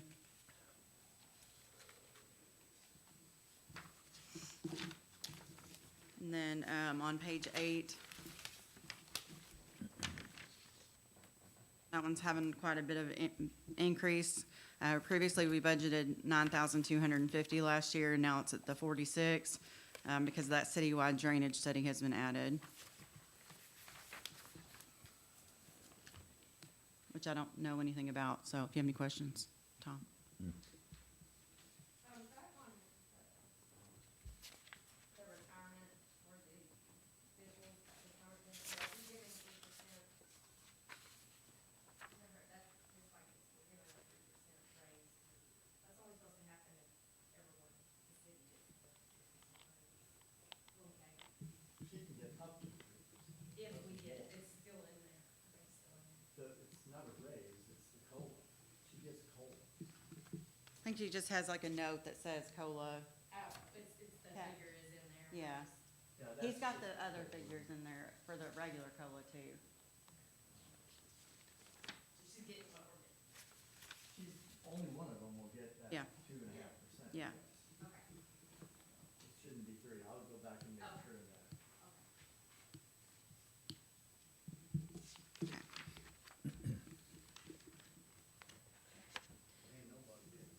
Yeah. And then, of course, we just went over the education and training, and the transportation lodging for Charlotte. Yep, we've already discussed that. Nothing else is changing. Do you have any questions on that page, the rest of page 8? No? Okay. And then on page 9, public relations, we budgeted 24,000. Previously, it was 29,000. We've cut the trees out, so that's $3,000 gone. Cut the trees out. Cut the trees out. Oh, sorry. Didn't even mean to make that. And then also, $2,000 was also still included from last year, so that's been deducted. So that should reflect 24,000 now for public relations. Want to comment on the tree cutout. Sorry, chopping of trees. we removed. We have planted, with this budget, we've planted numerous trees around town in the past several years. I've finally thrown up my hands and given up on the 3 or 4 spots in town that will not grow a tree because they're in the sidewalk and it's just too much. This kind of tree, I was trying real hard to make us look a little like Washington DC with our cherry blossoms. We do still have about 6 still growing and thriving, but along with the fact that the Boy Scouts do their tree giveaway, and those end up in various places in town. I think for us now, just to kind of back off of that and let the Scouts do what they're doing. And if I can ever get a tree to grow over by the edge, it'd be a miracle. Yes, sir. So I guess, are we gonna, there's a tree missing in front of my building. Yeah, but so it- that's another spot that is just. Will not grow. You must pour gas on it or something, I don't know. Yeah, there's some of those where the trunks are trying to get under that sidewalk. Yeah. It's We not working. probably will try another variety at some What if we point. put I fake might let trees? the tree board decide or whoever, huh? Fake trees. Fake trees. I saw some really pretty ones in Vegas, so, but for now, we're just gonna, Oh, sure. it may be a willow oak, I don't know. I know that's not a place for a willow oak, but A good place for a lace bark. Oh, okay. lace bark, Is that what they have in Hot Springs? Yes. yeah. Well, up on the screen, I just pulled up to make sure that that formula is right. It's 2.5. So that number is set in COLA. Pardon? Are we at 2.8 or 2.5. 2.5? Okay, it's good, thank you. Not 1 penny more. That's all I have. Do y'all have any questions or anything? No? Okay, great. Thank you very much. Okay, before we leave general, I do want to let you know this is all the revised numbers now. So the revenue that you have on your page 1 for the general, your report shows, 1,554,000. It's now 1,564,000 because I made some changes to the revenue side. And then down in the expenses, the expenditures, through looking at it just before the meeting, was at 1,242,000, it's now 1,224,000. So we increased revenue, we decreased expenses, so your revenues over expenditures that is now in the budget, instead of 312,330 surplus, it's now 339,544 surplus, going in the right direction. Good. I just wanted to give you the updated numbers.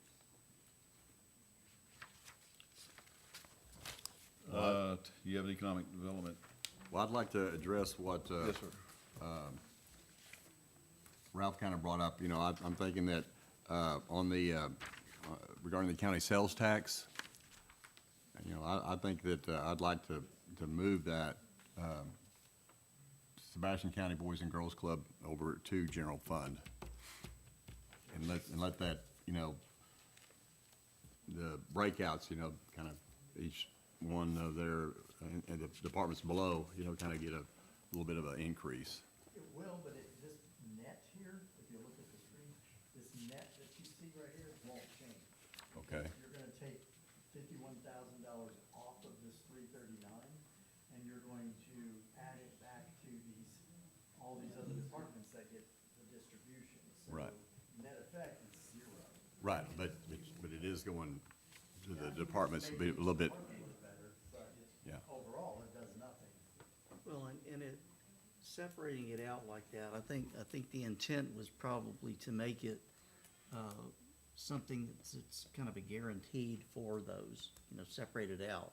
So that it's almost like a restricted fund, you know, Just to kind of give maybe a little more color to this, before the Boys and Girls Club, you leased that property out there. And then we changed it to a contract.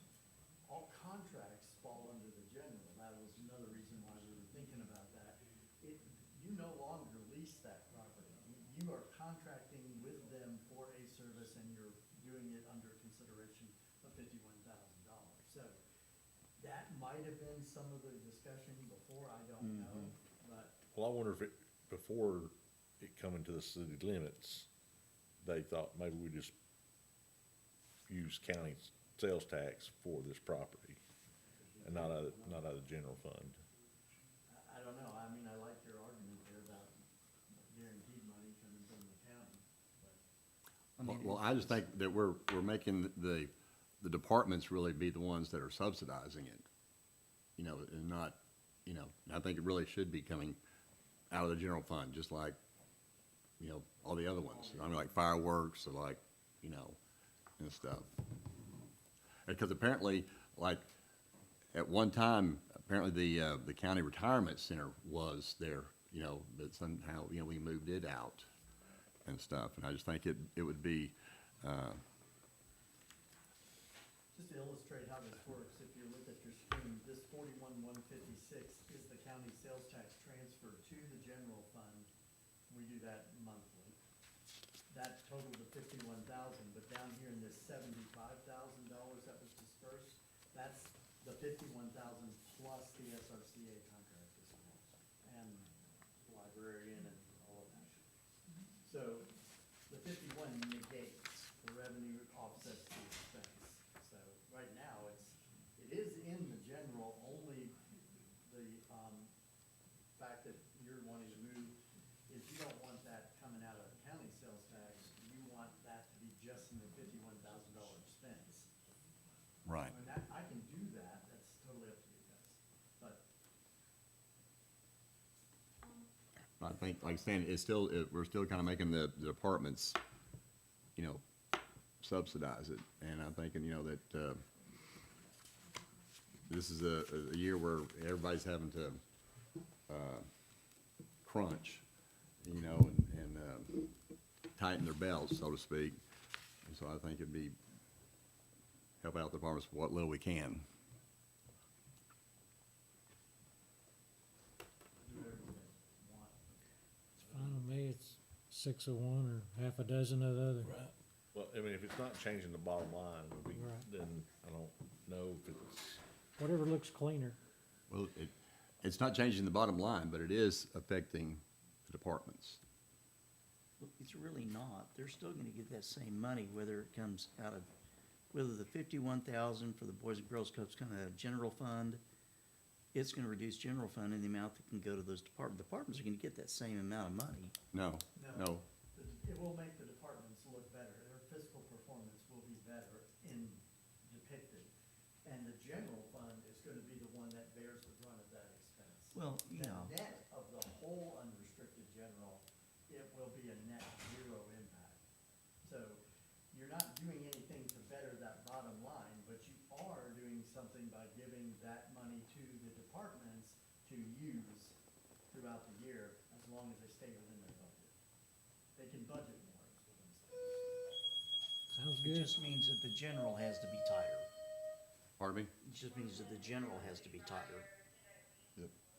But the general, you know, I mean, is really one of the best, you know, groups that we have.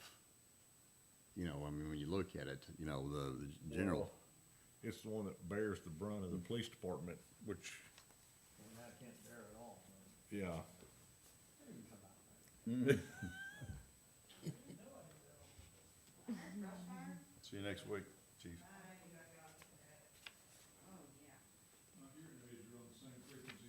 No, Oh, no, nice. I thought I saw you light up over there.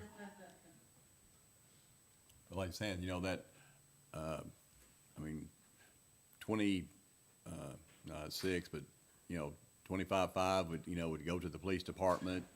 I guess whatever, 28% of 51,000 would go to the fire department, you know, so it would all, you know, kind of help them, again, you know, in a time that we're tightening our belts, you kind of, any little bit that would kind of help the departments. I'm fine. I agree with AC.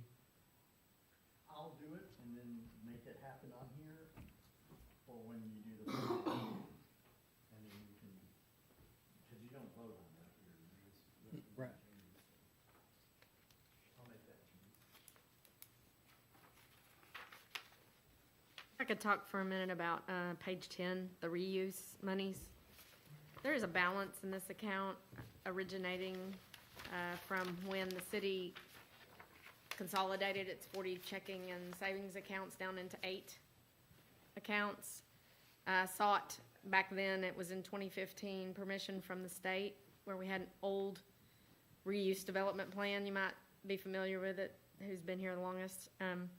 There's $5,275 sitting in this account that needs to be spent. And when it is spent on a dedicated purpose, like an economic development purpose specifically, it can't just be transferred, it can't just, go here to fund something. We need to have something that we can tell the state we spent this money on. This is 10 years ago, I got an email about this, what I'm telling you, from David Navala. He's the Arkansas Economic Development Commission Business Finance Division guy, been there for eons. It's a good thing he was there. It's a good thing I talked to him because he was like the only person that knew about this that was still there.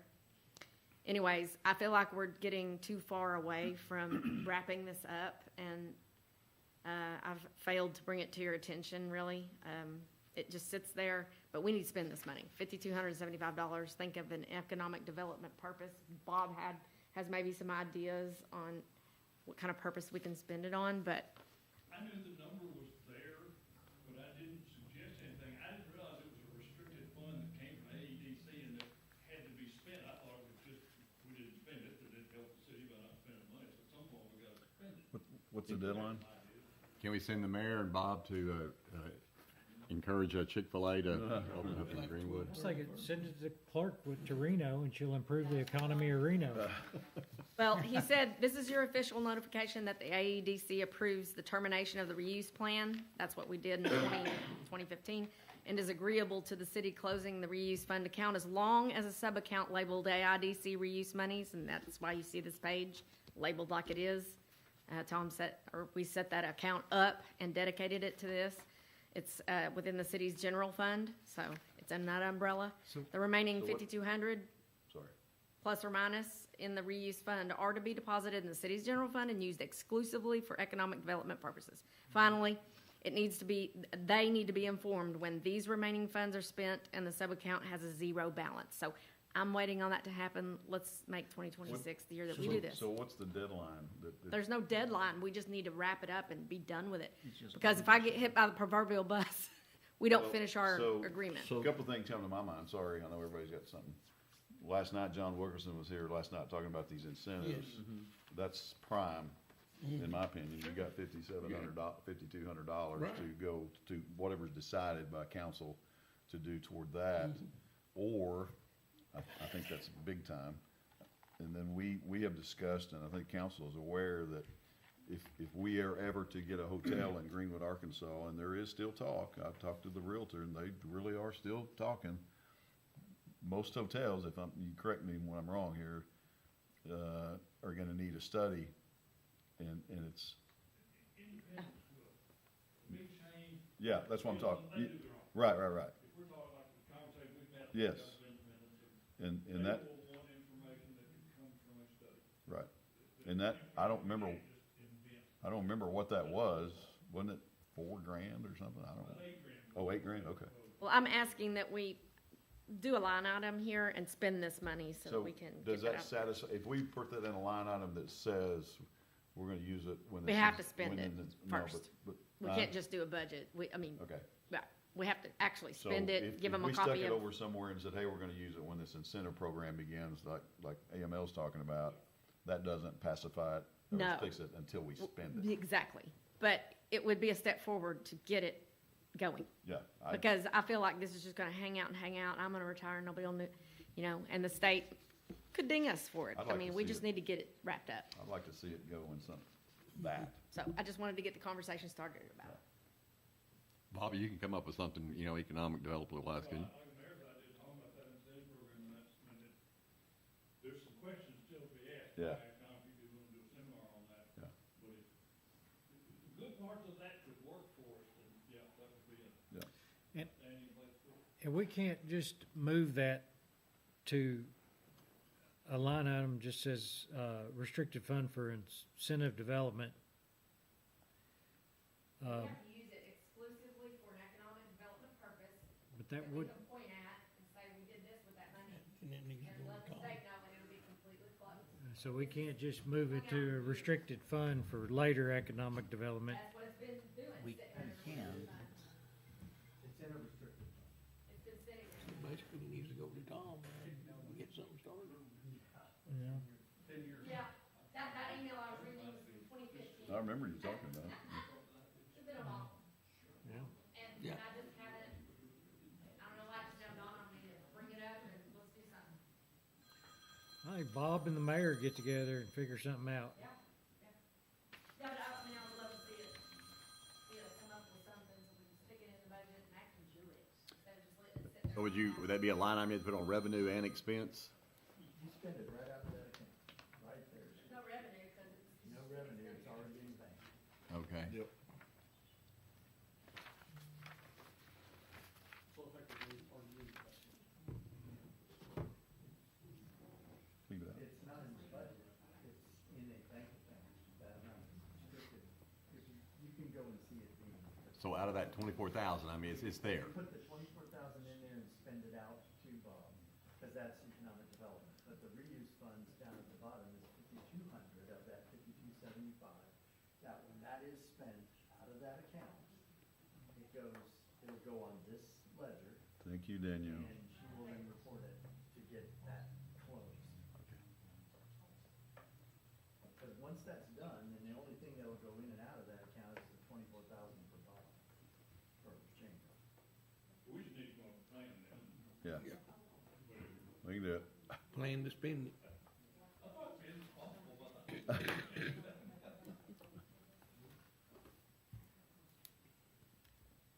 I like the Chick-fil-A thing. Well, you'd mentioned what Mr. Wilson said about Incentives. not just the incentives, but they were looking at coordinating with attorneys to draw up legal paperwork and whether there'd be a fees associated with that. He asked, yeah, That's what Rod had asked him. and he didn't know. I could see this as possibly paying some of those legal fees. Yeah, would that work? Would that fit? Thank you. Last night, John was talking about all this, and there'd be attorney fees and things, and Rod asked if that would be something that would be passed on to us, I think in so many words, and he said he didn't know. I think You think it's, not. you think I think that's too. vague?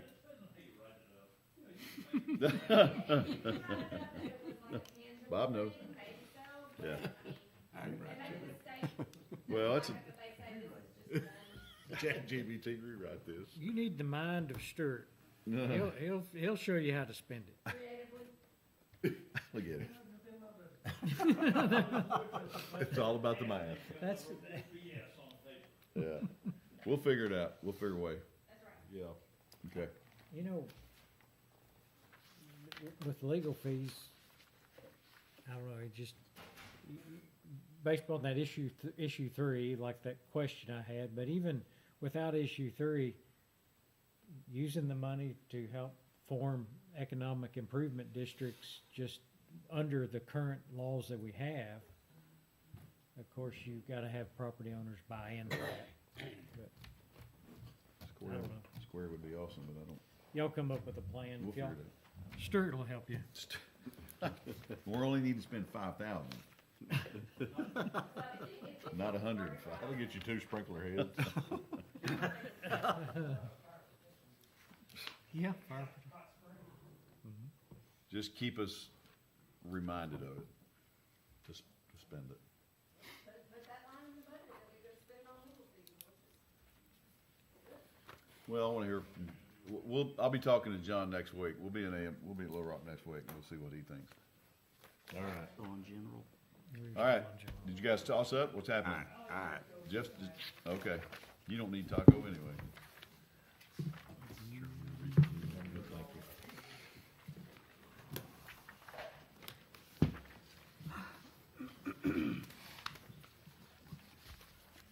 Before I go to 2026, I want to go over kind of what we actually already did this year. And some of that kind of goes back to what we were talking about yesterday with the bullet points for the sales tax renewal. But I just wanted to make sure we knew, these are the biggest accomplishments I think we've had this year. Completion of Phase 1 of Fox Run, completion of Veterans Way, completion of the Spruce Street Drainage Project, completion of the overlay of Bell Road east and west Denver to Jones Street, completion of overlay at Deer Woods Drive, completion of a replacement to the drainage in the Grand Subdivision, and completion of repair of Bass Little between El Paso and Fresno that was completely obliterated. Water came over the creek and took that out, so we had to replace that. So those were all things that we had either specifically earmarked in the city sales and use tax, or some of these other ones I paid for out of my operational budget and didn't have to use anything else to get them done. So when we decided these plans last year, that what we were gonna do, we were looking forward to knowing that we were gonna have to have this sales tax election. So when we said the same thing last night, what can we get for our biggest bang for our buck? And I think asphalt is one of those things that people can see that means that we're actually doing something. So that's where I want to focus my attention for capital projects for this year also, so that we can point to those things when we're asking for the sales tax extension. So I'll throw these out real quick, and then we can discuss and you can ask questions or however you want to do it. But the way that we've done the city sales and use tax, we have put projects out for 3 to 4 years to know what our direction is. And some of these different streets that are on here are ones that we've studied, had the pavement analyzed, and they're some of the worst. And we look at traffic count. We take traffic counts on them before we decide which ones to do as well. The good news is we've got engineering done on every one of the projects I want to go through with this year. All the ones that say 27? Let's see. The ones that I want to look at don't have the year on them right now. So Okay. those would be for 26. And they all have engineering complete. Yes. So that would be Westwood, East Asheville Street,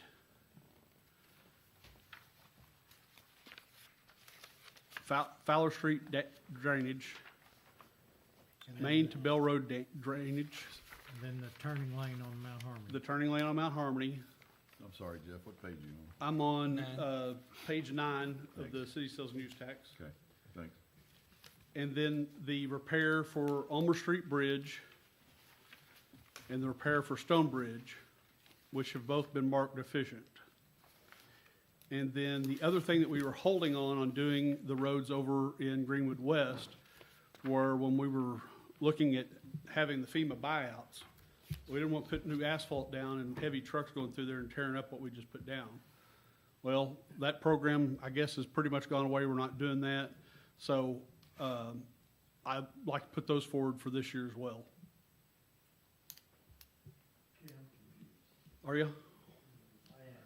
What, the column that you see right here in black Yes. does not have any numbers, is what is currently in your 26 budget. You named things that you had given me on your budget for me to put in here, with marking it as 27 and 28. But you just named Flower Street drainage, you named Stone Bridge repair, those were all, those are currently in your budget for 27. I think we changed that when we, You didn't change it. when we That's met. exactly what you gave me. Okay. So now, do you want to tell me exactly what it is you want them to see? Yes. Let's go to the top. Yep, go to the top. So the street resurface on Essex, You've got all those for 28. right, Those are not in 26's budget. right. That's what he's trying to say there. There's no, Yep. no balance there. Okay, let's go to capital improvement projects. So why is there 26 over there on the side? Because in this year's, that's this year's budget, but he moved it. Okay. When Initially, we were, originally done, it was a carryover to 26 and 25. Okay. When he came and submitted his budget to me, which I have copies of, he moved it to 28. Okay, And so that's why it's that way. okay. yeah, my labels on there are now incorrect that I gave Tom. So, I mean, you can just take that off. Yeah, 28. Okay. So this capital improvement projects, you're postponing the asphalt trail for Fox Run. correct, To 27. correct. The Fox Run Construction Phase 1 splash pad retainage, we talked about that today. You Right. gave me the number of 60,000, that's the final. Final payout. Payout. Hasn't been paid yet. Westwood Liberty Connector, final retainage payout of 32,000. Correct. Placeholders, and you gave me those today. Right, East Nashville, 676,815, correct? correct, The Fox Run Construction Phase 2, you're postponing, yes. so you want that what year? Put that in 27 as well.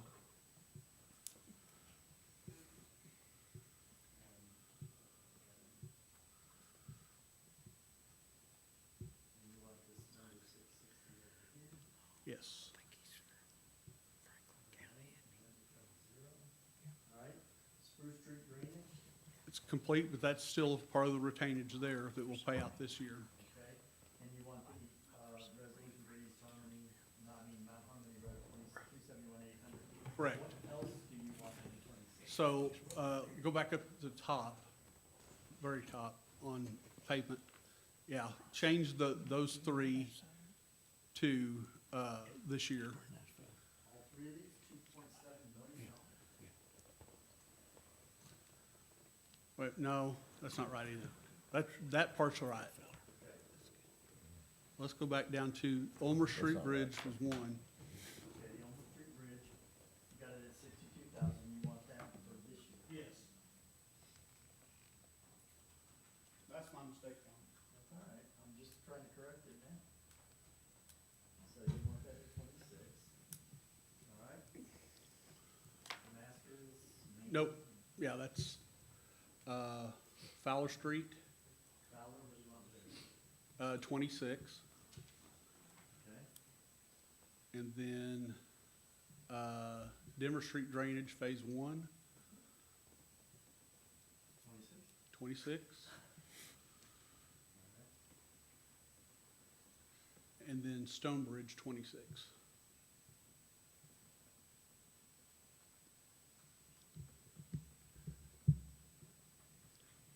The North Main to Bell Road drainage, I'm gonna hold off on until we get that significant study that is it's in planning's budget right now.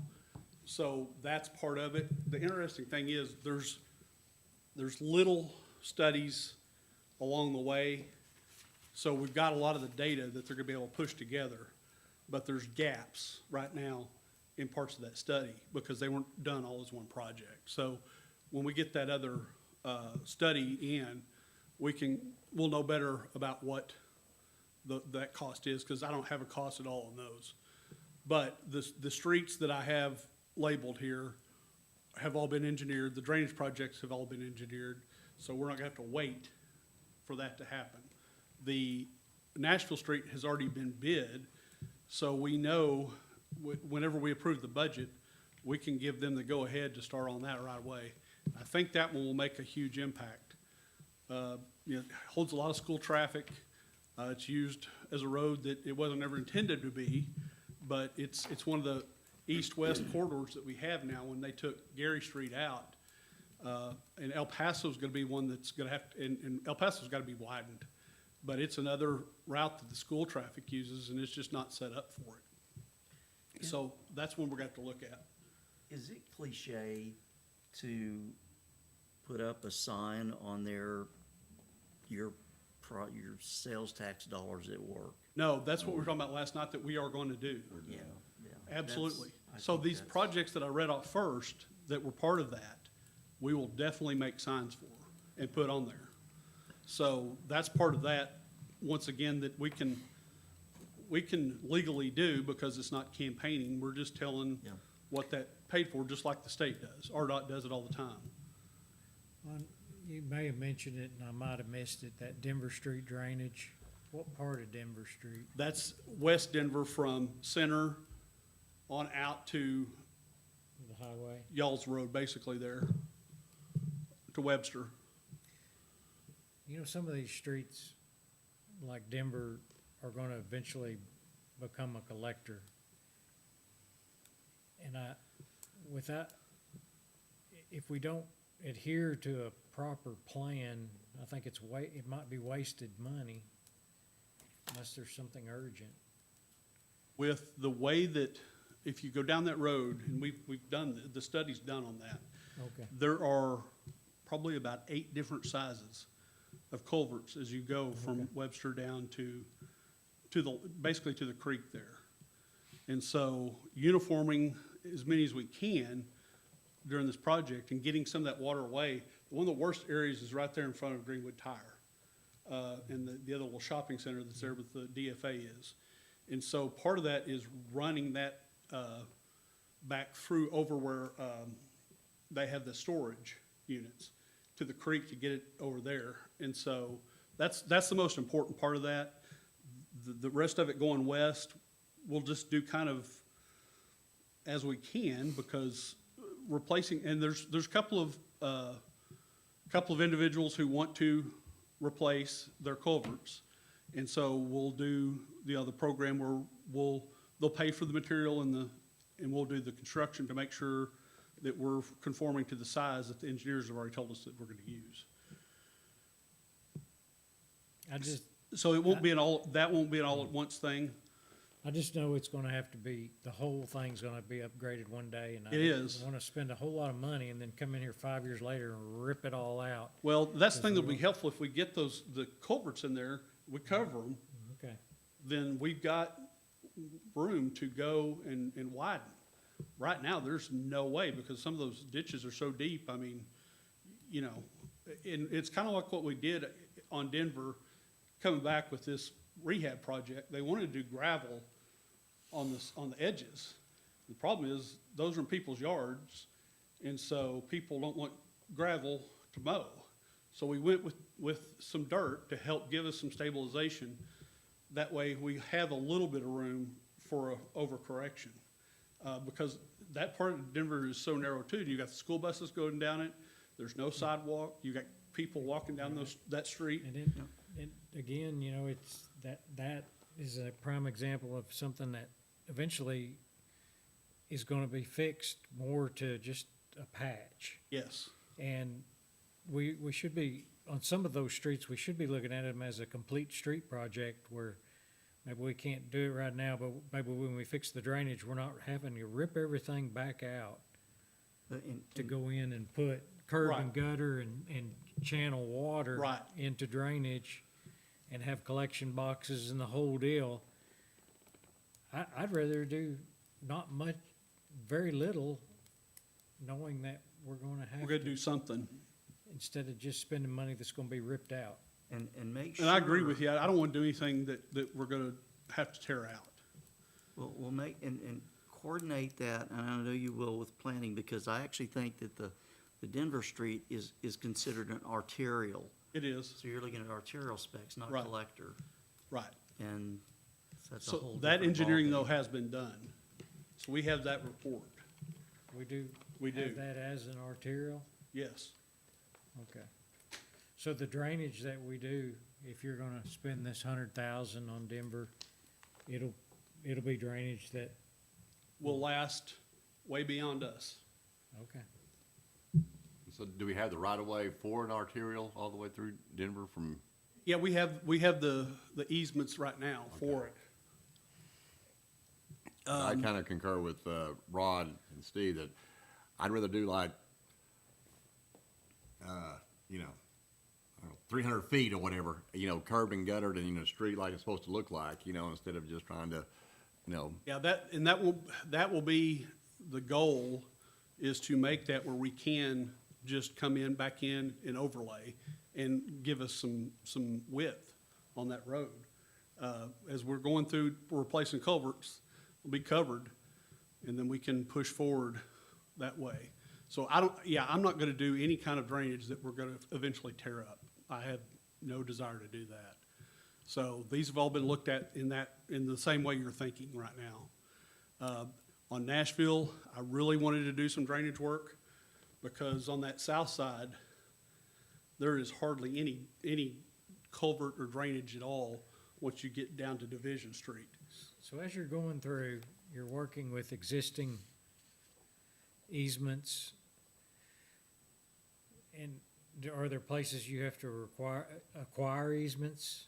The only time I think we've looked at is maybe a construction easement Yeah, temporarily to get on something that we can't get to through the street or our own right of way. some of this money being spent on things I think that may be possibly tore out, I'd rather just start having people go through and start collecting easements, knowing what we're going to do based upon this, a plan with an arterial, Well, and that's one of the because things. that can take years. Yeah, the North Main to Bell Road, that one is gonna be the one where all the easements are gonna be required. So what are we doing about that?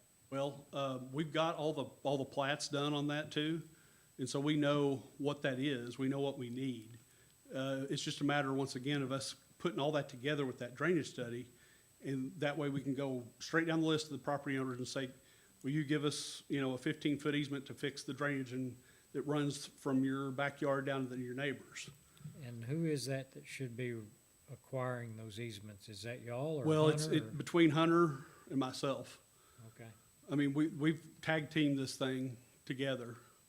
So we're working, with him being, and I'm a floodplain manager as well, so but he is our floodplain manager. So it's in his purview, but drainage is in mine. So we're working together to make that happen. That way we're not, And then when you'll do going that, two different ways. You are also working with sewer and water, because they're gonna have to move it. Absolutely. Yeah, These are- anything that they're gonna have to relocate. And then we know what we're gonna have for sidewalks and all the collector boxes for drainage. Right. Okay. On the operational, I forgot, go back down to, on capital expenditures, I've only got 3 items this year, and I think we've talked about 2 of them anyway. Everything else that I've listed, I want to keep in there. It's just for, it's kind of like the big project list, so that they're in here, we know they're here, but they don't have to be funded. But, I think I told you earlier in the year, we rolled a tractor and, last year during the summer, and it fouled the motor. And it was not economically feasible to fix it. Kubota wanted like $30,000 to fix the engine. They didn't want to do it, basically. So that's, the Kubota tractor is replacing that one. And then we had the one lawnmower that we used that was totally done. We replaced it. And this is the second one that we talked about, just delaying until we got into our budget. And then our ice maker that we have over in the shop is being held together by bubble gum and dental floss.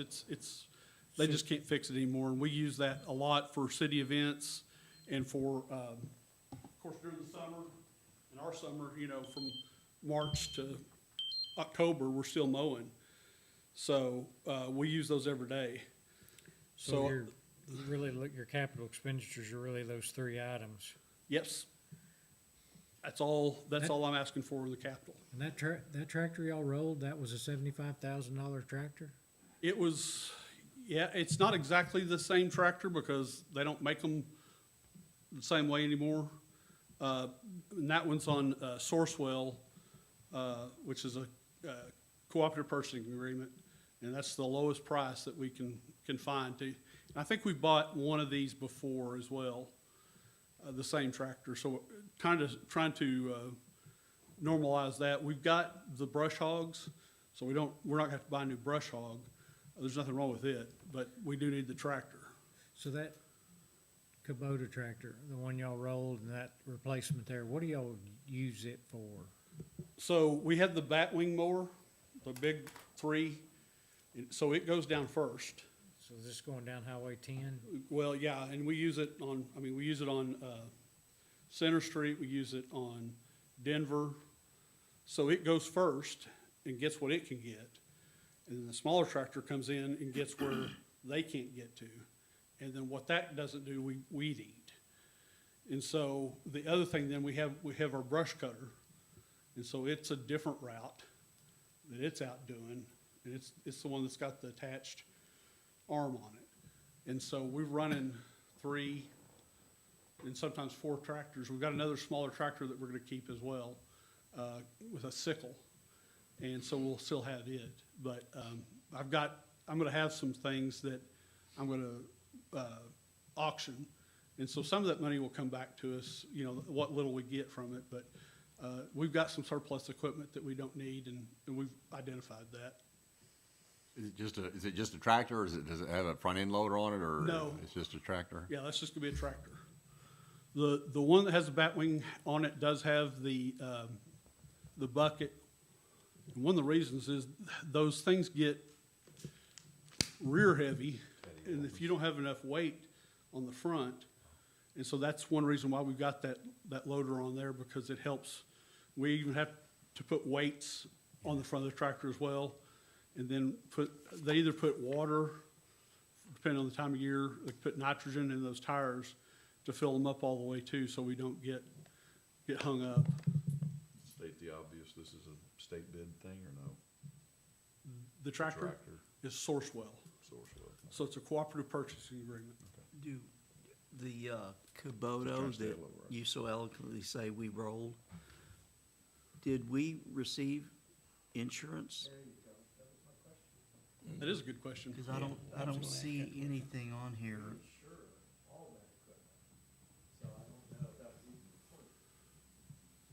I'll have to check that. Because there should be a line item in here that's gonna help pay for that $75,000. It would help a little bit, as old as that tractor is. I mean, we might get $500. It'd be worth it. It to have, depends on what it you was know. insured for, and It's when they do the, you know, they roll back and do the, can't think of the word right now. so what is do we have like a process for, do we have a process for when we have an accident like that? Yes, I mean, okay, Yes. so. Well, but let's some of the figure out what- coverages is not ever enough to replace. It's not a replacement Well, plan. still, there should be some proceeds that we Yeah, can there should show be. on here. And so we can throw that in there as well. Paying insurance for it. I mean, if you're gonna insure something that's $75,000 to replace and, you know, get anything for, why are we even insuring that piece of equipment if it, you know? So there should be a number on there on Yeah, the I can get income that side. from Teresa. So on those, that's kind of it. On the operating side, did some trimming there to kind of get us neutral, and we actually are having a little bit of a surplus there with the changes that we've made to keep us from getting into our balance. I did remove, Rod, I did remove the transfer for the sidewalk fund to get that extra for right now. So we can get, if we get past March and we see that we're gonna be okay for the next 10 years, then I don't have a problem with going back in there, but to keep this thing as trim as I could, I went ahead and took that out. What'd you take out? The transfer to the sidewalk fund, which is $150,000. So it should be just zeroed, I think it's just zeroed out, isn't it, Tom? Mm-hmm. Yeah.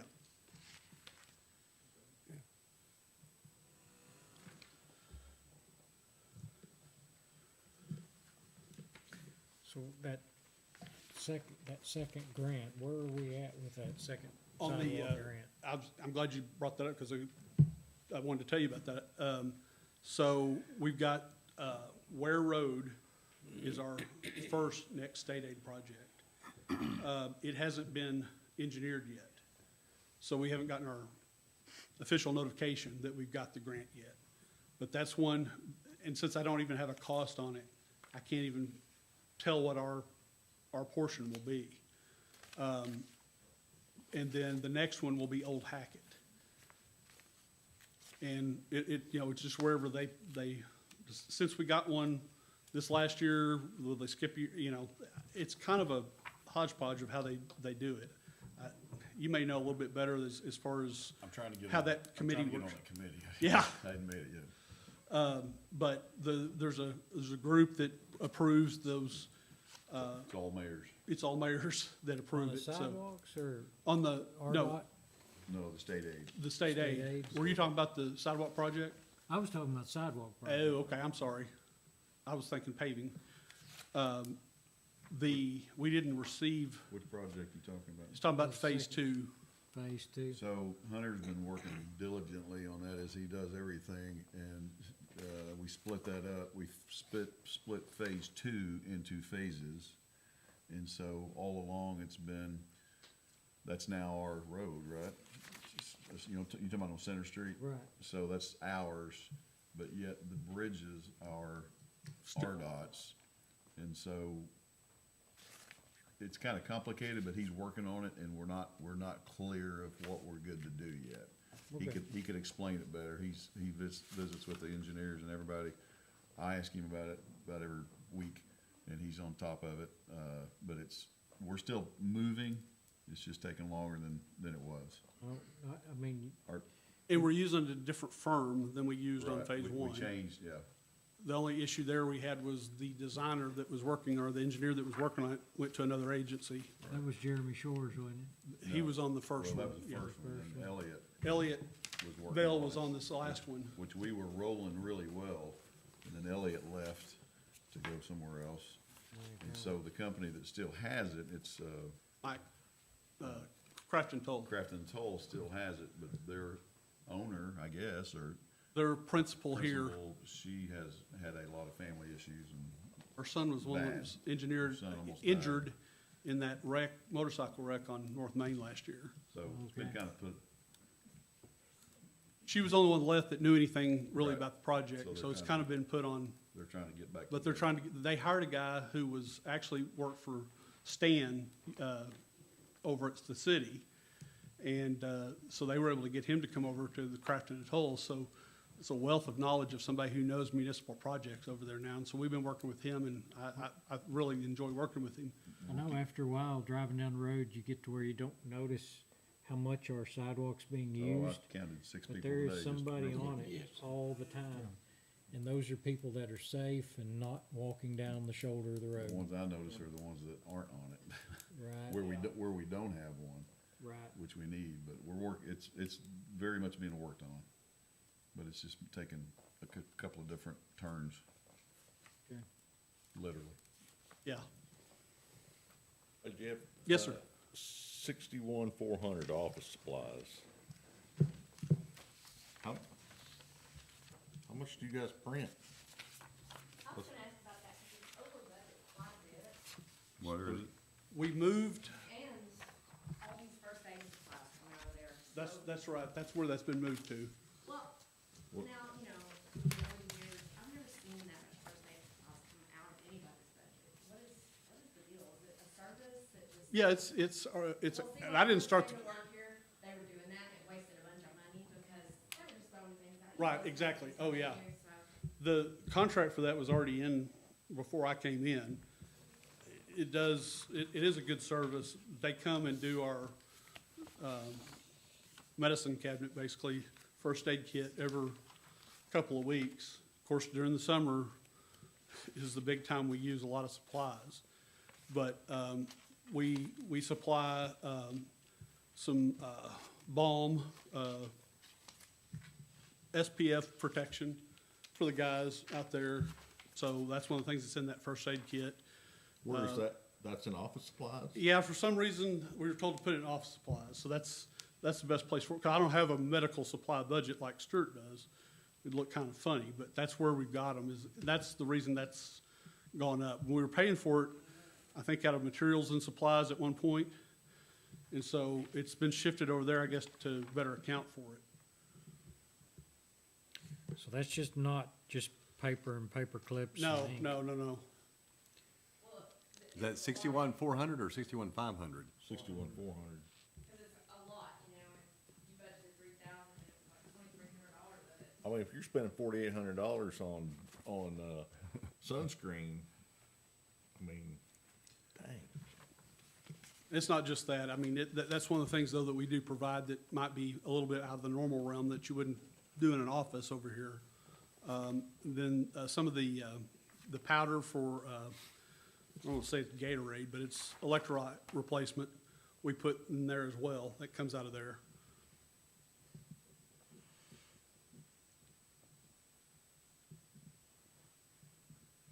and so 61,500, the materials and supplies, what is that, the total consumable materials and supplies? In which line? 61,500? 30,000? Oh, okay. So that's tools, trash bags, zip ties, any of the hand implements that we buy, small tools, wrenches, those sort of things. That's what that comes out of. And what do we have that budgeted for last year? What was the? Same. But you spent just 18,000. We had a lower spend this year than we've had in the past. The 5-year shows us that we're closer with the 30. And it's one that I'd looked at lowering, but I'm very afraid to lower that one just because of everything that we support with that one. All this trash pickup that we do, all that comes out of that. And so I was hard pressed to change that one. I'm going to show you, every department has the ability to run, if they are on CenterPoint, a 5-year comparative. This is what this is right here that you see on the screen.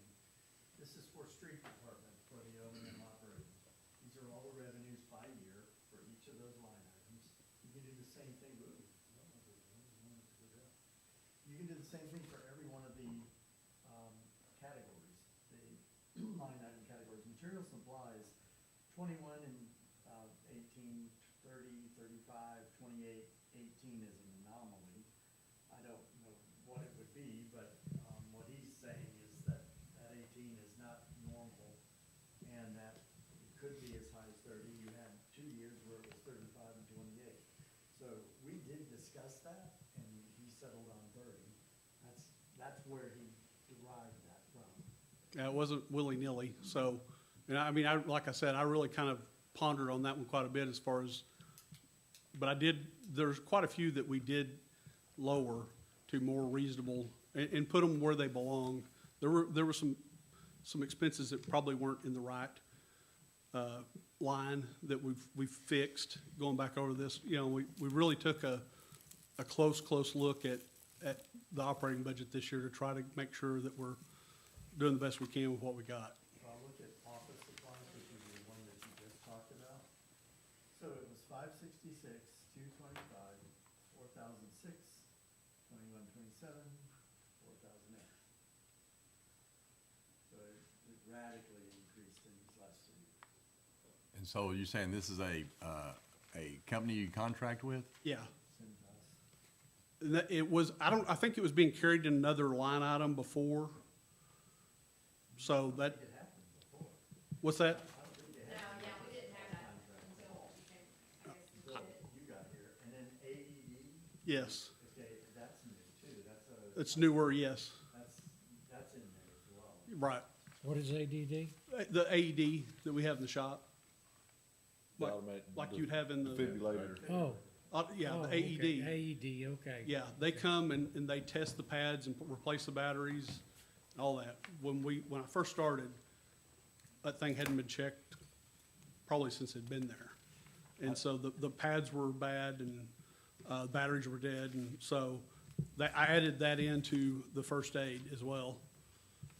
Is it a monthly contract? I think they come monthly. Monthly, yeah. That's in there as well. Were you saying you didn't have Centos before? No. They did. They had, that box was there when I got here. They didn't have the medical supplies. Oh, okay, First aid check. okay, okay. And what line item is that? That's the 400. That's office supplies. The office Yeah, supplies. 61, 400. You know how expensive those batteries and those pads can be, too. when they have to come replace them, so. Stuart Payton, well, Stuart's not there. He's back there. He knows better than I do what that stuff costs anymore. I'm all about safety, Jeff, don't get me wrong. When we had that, we started the Centos first aid kit in our office. And what we found out is that you were paying for a service to come count how many Tylenol you had in your box. And so it was a lot cheaper just for us to buy the stuff and upkeep it ourselves. Yeah, I thought about that, I can go to Walgreens every week and go do that, I guess, I mean, the if that's. AED is a different, it's a whole different ball of wax, but the first aid kit and the service to check how many Band-Aids you got may not be as necessary. I mean, you're gonna save a lot of money by not having that service. And that's what we found out at our office. How many AEDs do you have? We have two. Two? I'm saying maybe we could work out with, Stuart, to just, bring them over there and let the fire department check them. He's got somebody that, if is working that day, or whatever, however he's doing his, I mean, that's a pretty significant increase from $200 and $500 to go to $4,800. Now draw your attention to one more line item that maybe you didn't know, there's nothing wrong with it, he doesn't control it, it's the street lights. The last line item down here, can't really pull it up any farther because it'll go to the next page.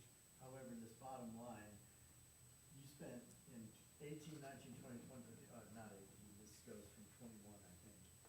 But, let me see, there's like 97,000, 98,000, 92, 90, 94,000 dollars a year to pay for the electricity and the streetlights.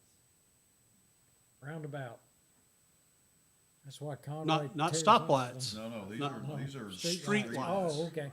Street lights, okay. Yes. So anytime somebody comes to you and say, we need a streetlight here, I'm paying for it. These are not covered under the, solar.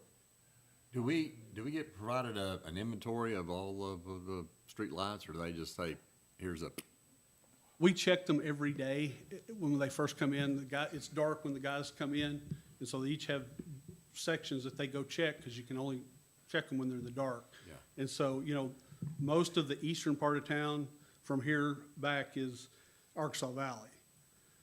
Here, pretty much all the way to Park Heights is SWEPCO.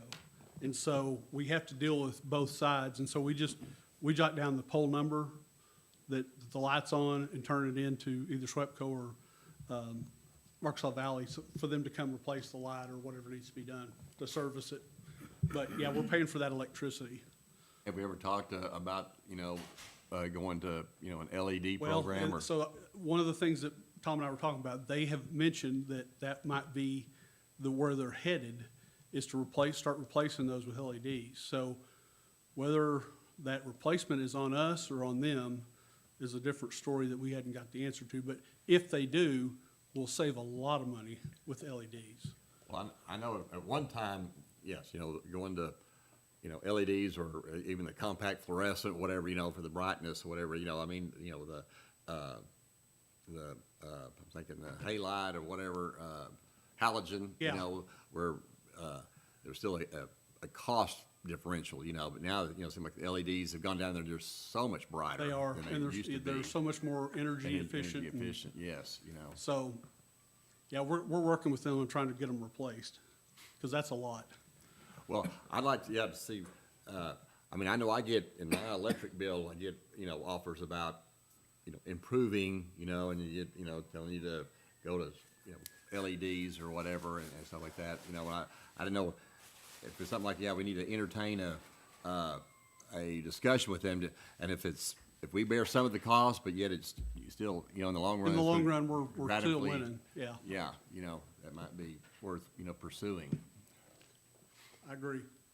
But that's a lot of, And I don't know, I have A lot of SWEPCO at my expense. house.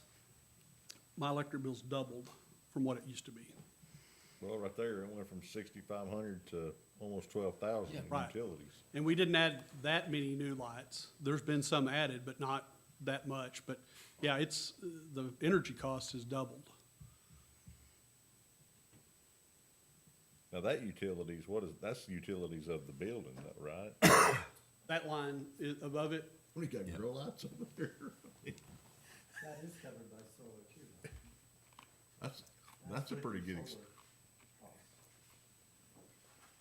That is with the input of solar cost too?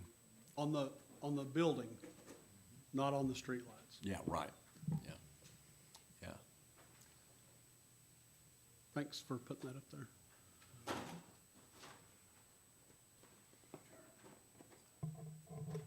Because, yeah, if we could get a savings of just, heck, 10,000 a year, that'd be pretty significant. All the city of Greenwood's here, all these ones that say. Call it the year we go dim. Be a dark I know. sky in there, town. Generation of their solar power. The way we get out of it is You're handling the chicken?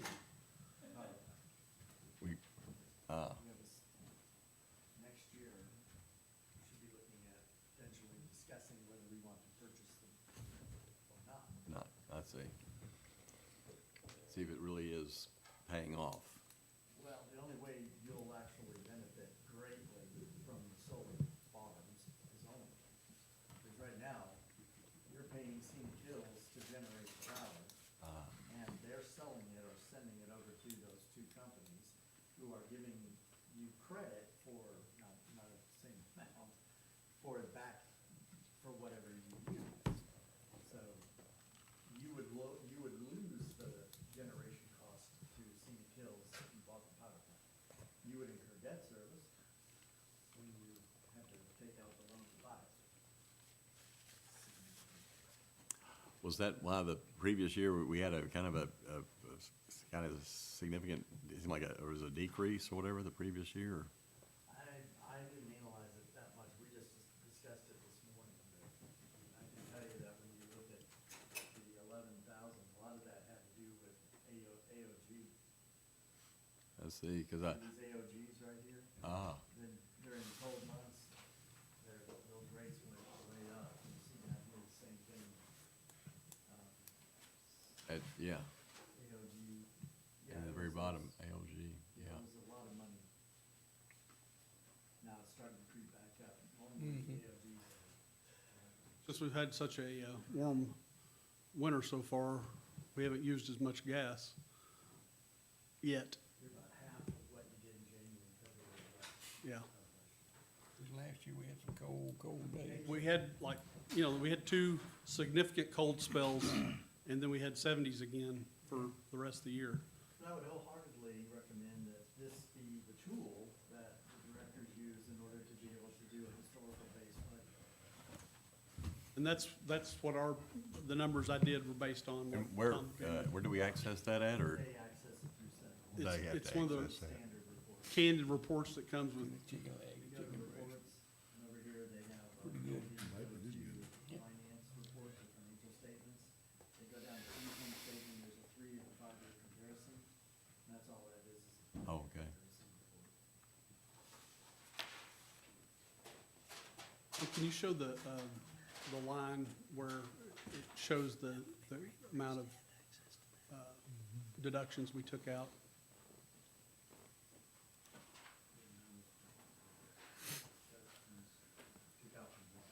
From the operating.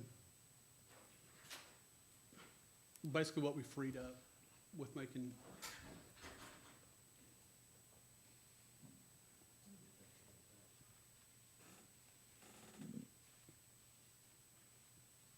Okay, you want the budget, yeah, all right.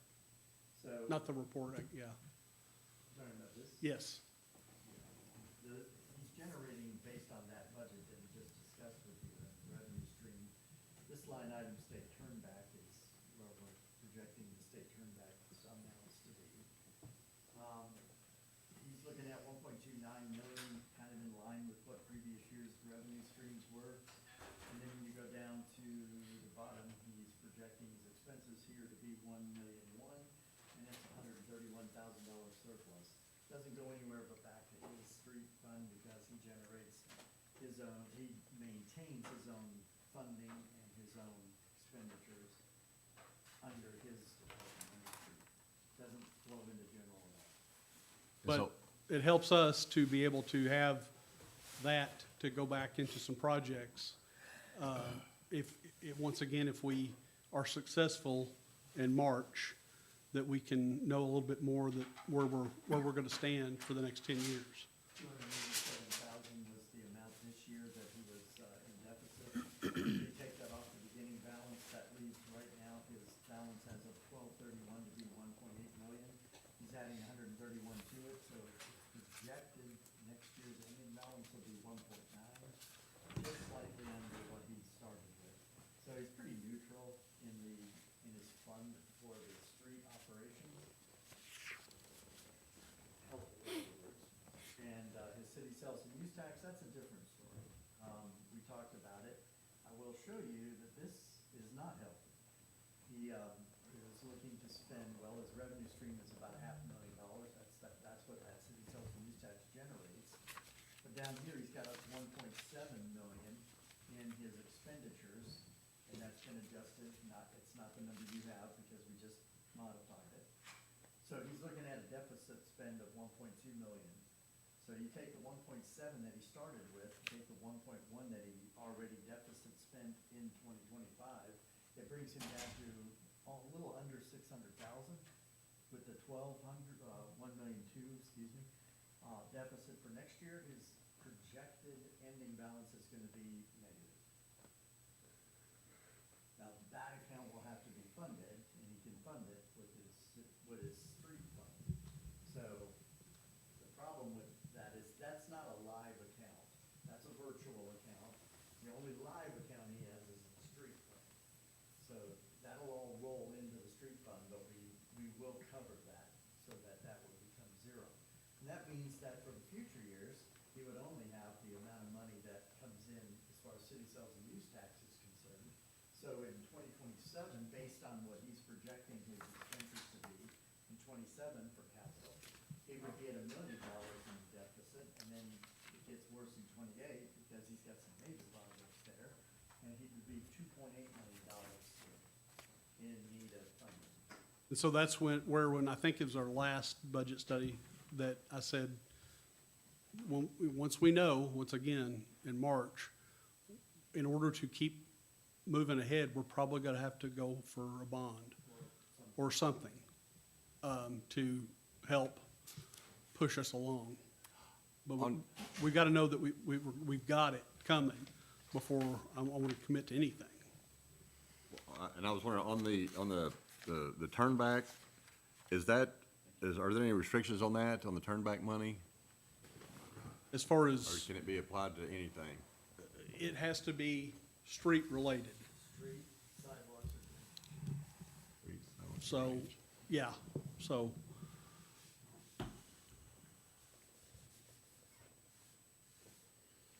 and now, down here at the bottom, I didn't put this in yours, but this would be what he started with and ended rather in 2025, 2.6 million, all in, all three of the accounts.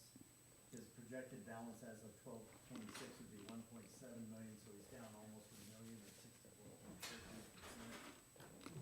His virtual account and sidewalk would end up with a $434,000 balance. That's one of the reasons why he's not funding that 150 there, because that money is sitting there earmarked for phase two, some of phase two of the sidewalk because we'll have to front that money. and maintenance. So, and I think, of course, that project, phase one started a little bit before I got here as far as everything else, but with them putting it off with the state and all the design stuff, and how much more was it that doubled A lot. or tripled the original price on phase one? Oh. It was an 80/20 that ended up being 50. Yeah, so when we had to come up with that to upfront, basically, we were kind of on a, so anyway, so that's what I got, Where we lock in on the bypass, we didn't get to lock in on the sidewalk. right, Yeah. Yeah. yeah.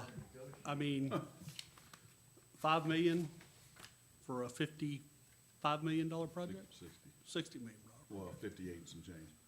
And that was 2 years ago. Oh, yeah. So on the, where I was going on the state aid though, I won't know what my match will be on that until they engineer it. And then I'll come back to you on that. And our match this year was significantly less than what we had anticipated. Well, how would that work, Tom, you know, with, I mean, if the water and sewer needs some type of bond, I mean, would we be in a position to try to do 2 bonds, or? I don't know, I'd have to talk about his need. Our bonds are getting the revenue back, so we have to have our revenue to support the bond. It's, If you start putting their money in, our revenue would probably be a problem. right, his would be a betterment and improvement bond, and it's supported by WSO, which is water sewer revenues, water systems revenues. His would have to be supported by, if the sales tax extends, and it soon will, when the sales tax extends, that would be the collateralization against his bond. Right. For some reason, he can use sales tax to pay his bond, water and sewer not supposed to. Go figure that out. If you did with your city sales and use tax, collateralize it against that, then it brings in a whole different ballgame as far as the type of bond and, right now, you don't have, you'd have to put it out to vote. This is a revenue bond, right? That's a revenue bond right now, and that revenue bond is based solely on the, amount that you're projecting bringing in revenue. You're covering your debt service. That does not have to go out for a vote. So that's why you wouldn't wanna do it against this, collateralizing against the tax. His would. Jeff, one thing I was wondering, you know, I mean, it's projected out there, the Damascus Road, you know, you got it for 2028, you know, but it's like 795,000. I was wondering, is that anything that we can do like an improvement district on, you know, and get the people there to pay some of the cost? I think we should, and I don't necessarily think that it probably should be held to the same standard as we would have a true city street. Whereas we might get the drainage fixed and do some stabilization, and then maybe bring it up to chip seal. And then, you know, we could go from there, but I think we're gonna have to look at some alternatives as to just asphalt. And I know we traditionally haven't done that in the city, but the proportion, you can get so much more done with chip seal than you can asphalt as far as for the buck. And anymore, the new ways that they have doing it, fog sealing, there's all these new methods. If you've been out to Sturgeon Road, it looks like an asphalt road. It's not, that's a fog seal. And I mean, that's one of the best looking jobs I've ever seen. Well, it's not like the old days of putting the pebbles down with oil and leaving it. So, you know, there's some newer techniques out there that are being used that I think we probably should take advantage of, and especially on one that's not 100% a city street, even though it's been taken in as the city limits with the road. Yeah, so I thought we had discussed this in length one night, whether or not that's a driveway, private drive, or a city street. Right. It's a private drive. It's private drive. Right. That's how we have it marked. So if, Why are we spending $800,000 on a private I drive? don't, quite honestly, it's not really in my, high expectations. That was one that was in there before I came. I've just kind of been Yeah. putting it off. At the time of, It's not a high priority for me. if they, at the time of annexation, back when, what I remember about it, when we annexed that, right? That, the idea was that was gonna be a city street. Right. Nothing other than, so that's where that initial money or line item was born, with the thought of, this is a city street, we treat it like any other city street. But it never evolved to that, Right, right? right. Since Well, it's But it technically. was never put in as a city, I mean, you know, this is where, to me, we're kind of setting a precedent. If we kind of go in there and, you know, just saying, well, you know, we get different, builders to say, I'm gonna put a lot here, I'm gonna put a lot there, you know, and then, you know, there's never gonna be a street, you know, actually done. And they say, oh, well, you know, the city will come back in 3 or 4 years and, you know, put in a street and everything, you know, I'm thinking that We that's, ran the same thing in the county, when somebody would come in, buy land, subdivide it, put a gravel road in, start selling lots off, and people just assume that it's, you know, so you go out there in the county and see the red signs, those all mean non-county maintained roads, and there's now more non-county maintained roads than there are county roads. I'd like to So- see that, sorry. You know, I just think unless the status of that changes out there, that you don't leave that in there. we've got work that has been done on it. Right. That's really the only reason I've kept it in there, because we had data. We spent some money preparing Right. that. But I mean, that amount, I just, What's that? the amount of it is what I'm talking. Well, yeah, I mean, it's kinda alarming. it is. Yeah. Well, Yeah. our subdivision regulations don't really allow that type of development to happen. At some point, when you put in multiple lots, you have a subdivision, and the subdivision has to conform to the city specs. So that should be their responsibility as the developer for that road, never ours. I think what you've had happen though is we've taken in Right, it was, property, we annexed it. right. but we haven't necessarily taken in the road, and that's what Well, happened here. well, Those you- houses up Well, there. but the thing is, it's the division of the lots. When you create a subdivision, you build the road. And if they've already got that, congratulations, you've got a head start, but you're still responsible for that road. You've got, they build the road, but they build it to city specs. Yes. That's if you're taking them in doing that. That No, was no, taken no, in, no. that was a county, No. that was a county. And when they develop it, they build it to city specs. I'm saying that particular section was in the county before it was annexed, and the county doesn't have any subdivisions. So we took something in Yeah, that, but we had extraterritorial subdivision regulations. When you extend out a mile out, now the legislature's done away with that. yes, But inside the city limits, if you split lots, the way they've done up there, you're subject to the subdivision regulations. And they're very fortunate to have a road up there that, in whatever capacity it is. But it's in no way our responsibility to maintain or upgrade that road. When they start splitting lots up there, they put in that road. By city spec. Now, we do have, like AC said, we do have that tool in our toolbox of declaring it an improvement district. They sign on and we'll handle it. They'll pay for it, right. for the next 20, 30 years on their property tax. It'll be on the end of their property tax. And we don't do it here, but in central Arkansas, they use that as a development tool. Developers come in from the beginning and get an improvement district and start developing houses and everything. That's to keep them from having any outlay of cash. Yes, I agree. I just, the problem with that one is that one was not done like that. But Taken in. if they're looking for a remedy, that's the remedy. And I've told them that. And also the swimming pool guy, Chad Ferris, I told him the same thing. I said, he called me one day and I said, just follow the rules, whatever the rules are. You'll have to go down to the city. Whatever the rules are, you're gonna have to follow them, Chad. Now, if you and Ralph's brother and whoever else want to form an improvement district, I will help you. We'll get with the city, we'll get with the city lawyer, the city attorney, and form that improvement district, and we'll put it on your sales, we'll put it on your property tax for the next 30 years. So that is a tool. Yeah, But- I think that's great. Until they want to pull that tool, I really think that 800,000 line item ought to be removed, so we don't see it in our budget. That's what I was saying. That, That's fine, we can delete it. so, Tom, I really wish The only you, reason I've kept it in there is because, once again, it was here before I got here, It so didn't that wasn't disappear. mine. But, once again, some work had been done on it, we know that. What that's 800 probably what's gonna what cost, 800,000? Bring it up to some level.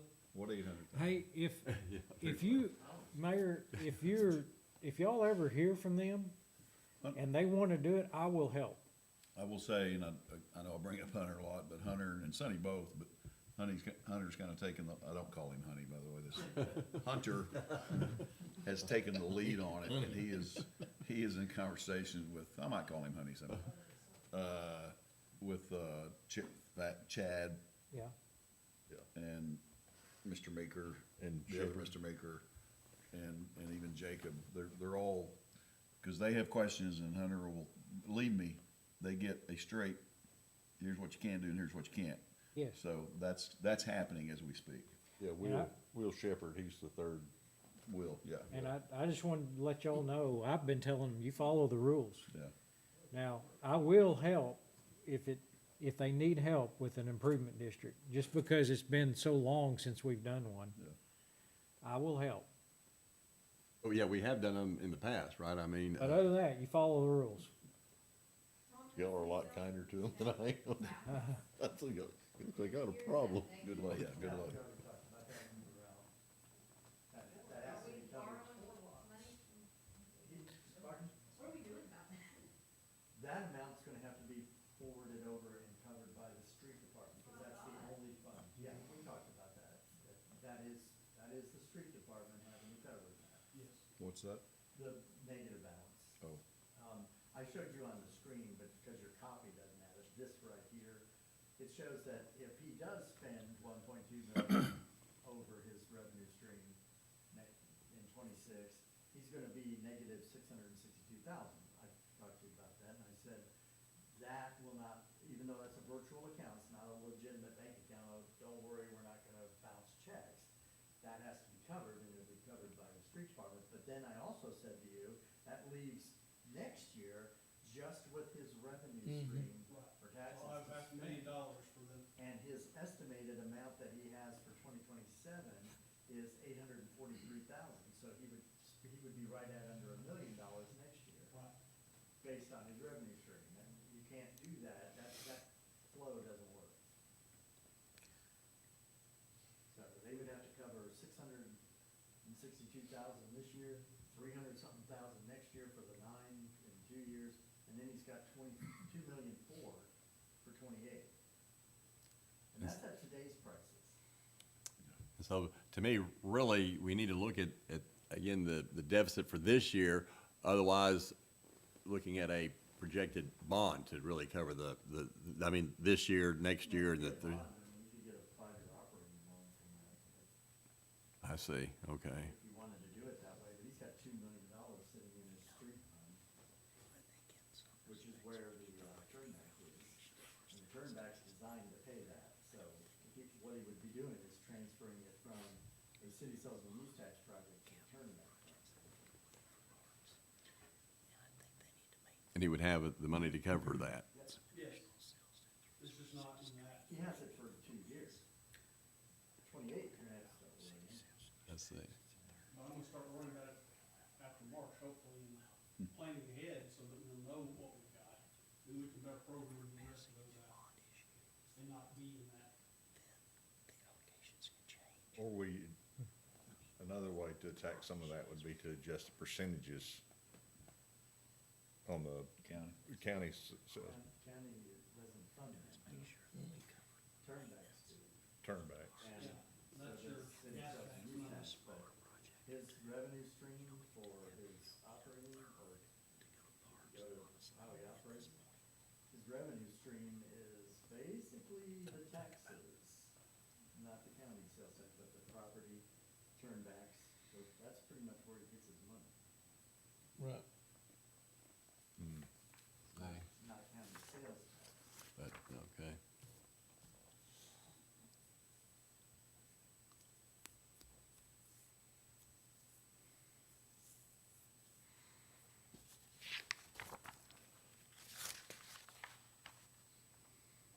Hey, by the way, something I thought about last night after I finally laid my head down, there was a comment made, I think in last night's meeting about, Center Street is ours, we know, and someday it's gonna need overlay again, hopefully in 10 years minimum. But when it is ready, that's a prime suspect for state aid, I would think. It will be, yeah. At Yeah, that point, it will because be. it's ours and it is the main, so just food for thought for somebody.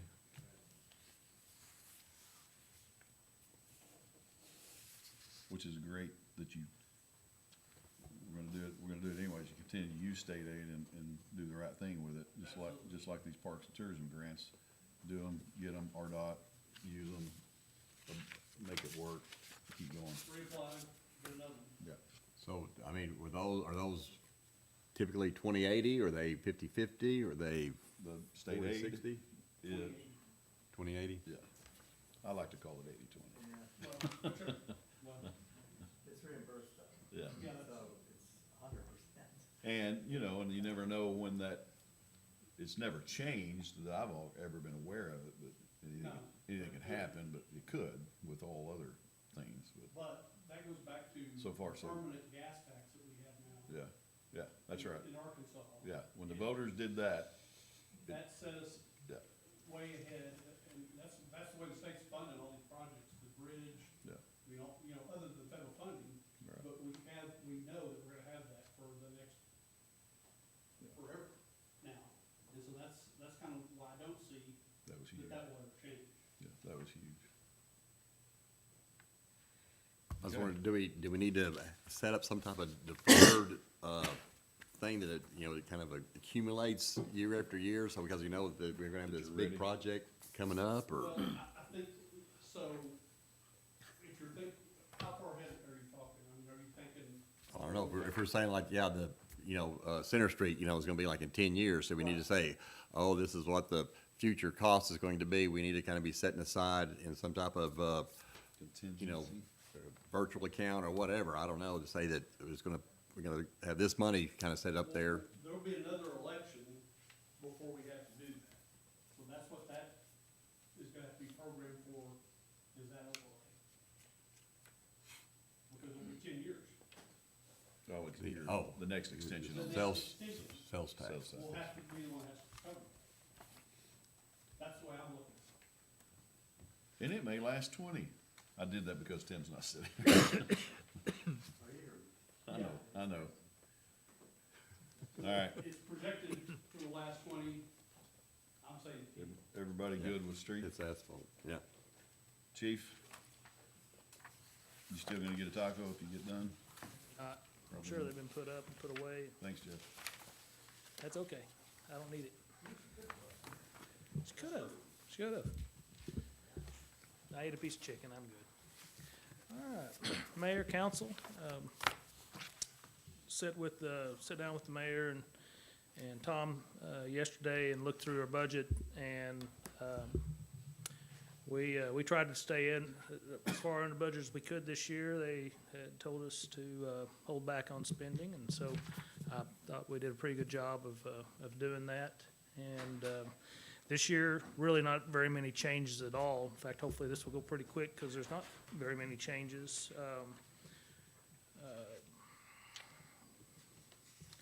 I'll let Tom tell you, they did adjust what accounts, about 5 different categories are coming out of.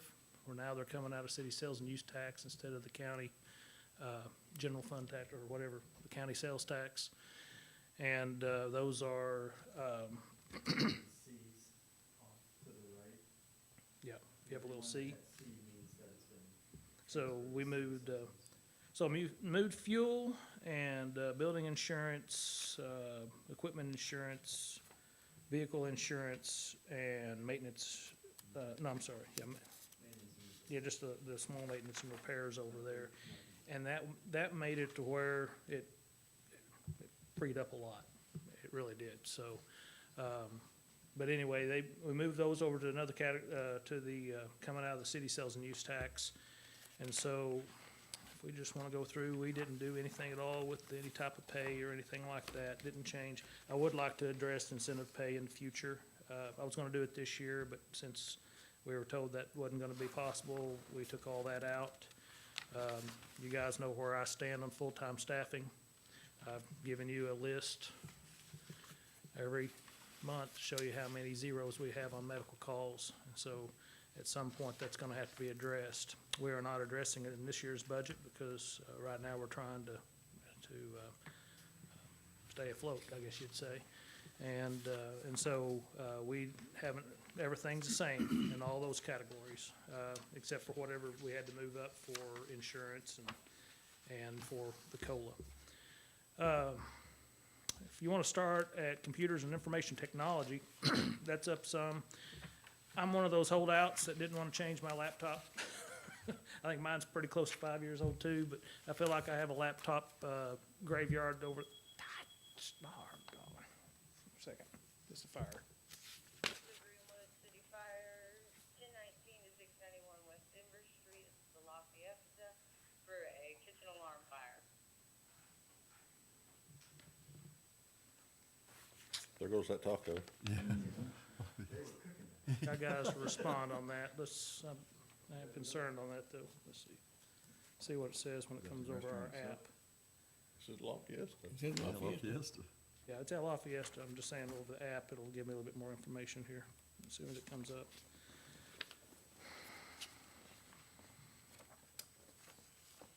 I need to go with that, guys.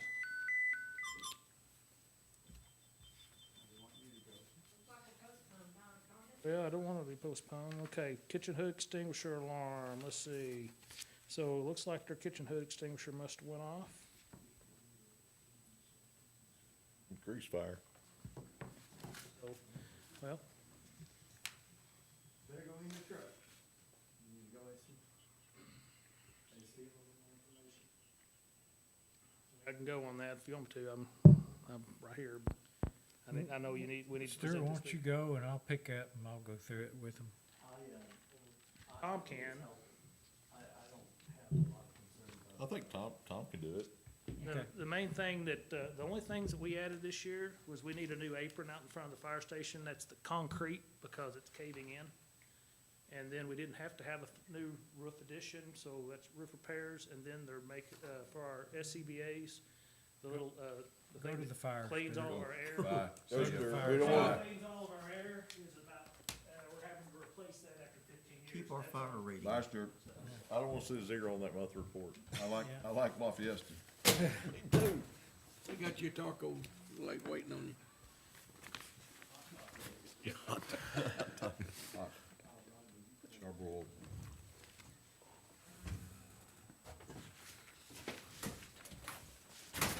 And I guess where was that for the apron?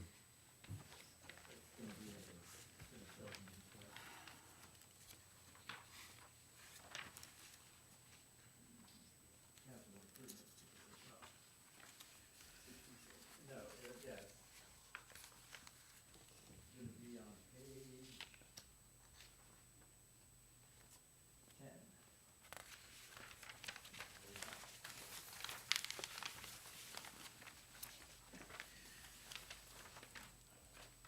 That's station one's concrete apron. He has also carrying over the fire protection system, 142,000 is, that's gonna be the cost this year. He also has the outside cost, I forgot what that was, it's something to do, it's still with the, I was thinking that was to connect the sprinkler system to it, to whatever.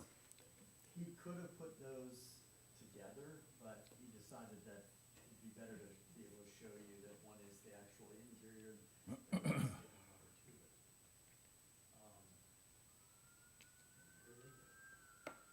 it. These come out of city sales and use tax, right? Restricted, they're only for him. Then he has the A1 radios, that have, and there are 4 of them, I think, is what he has budgeted. Yeah. Then what you see in city sales and use tax is the, principal payment on the loan for the fire engine or the truck. 80,172, and that is the total debt payoff expired. You are fully, you own that truck August 15th of 2026. So this year, Looks good.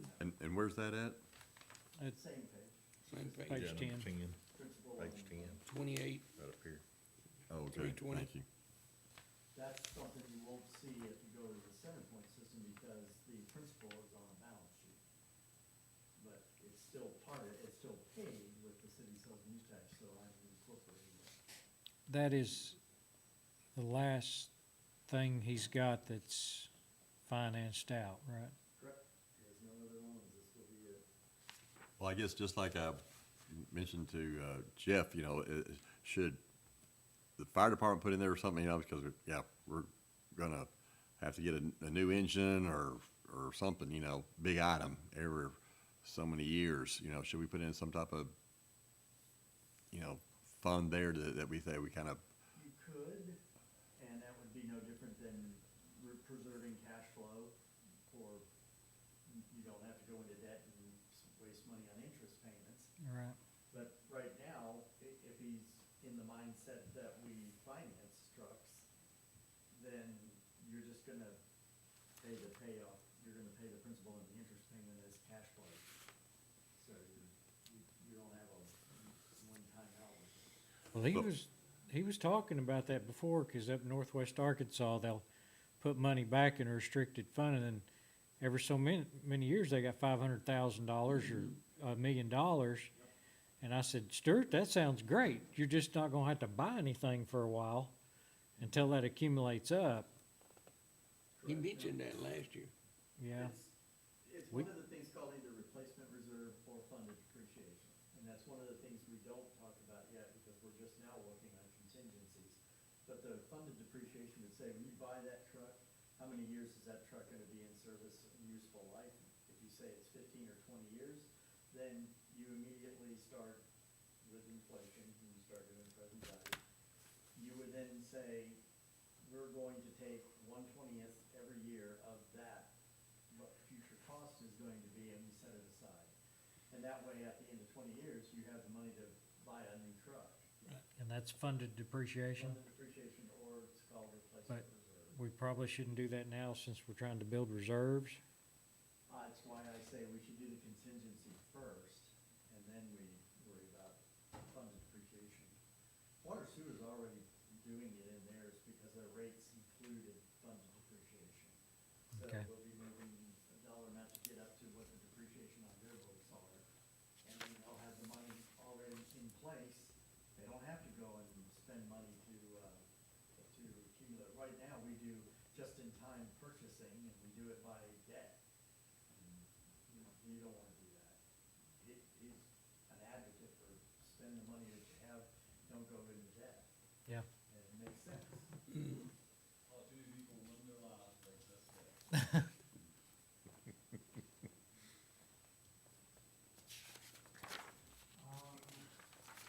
so is there anything else you want to point out in the fire department? He still has the pre-planning, professional fees in there, that's technically a very different for Station 3. We didn't talk about that, but it is in there. But like I said, his bottom line is very healthy, and the city sells and use tax, he's still got a surplus of $23,000. So he's looking at having in place, 1.3 million if he meets that budget. What did you say you had for Station 3?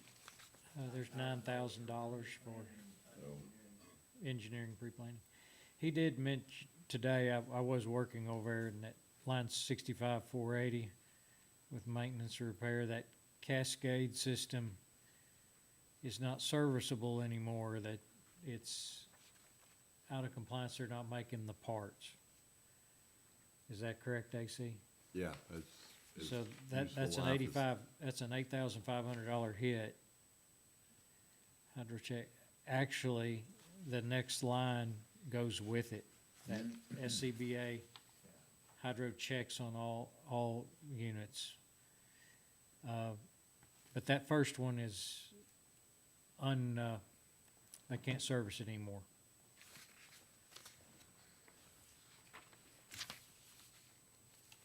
And he's taking that out of city sales and use tax as well, so restricted to him.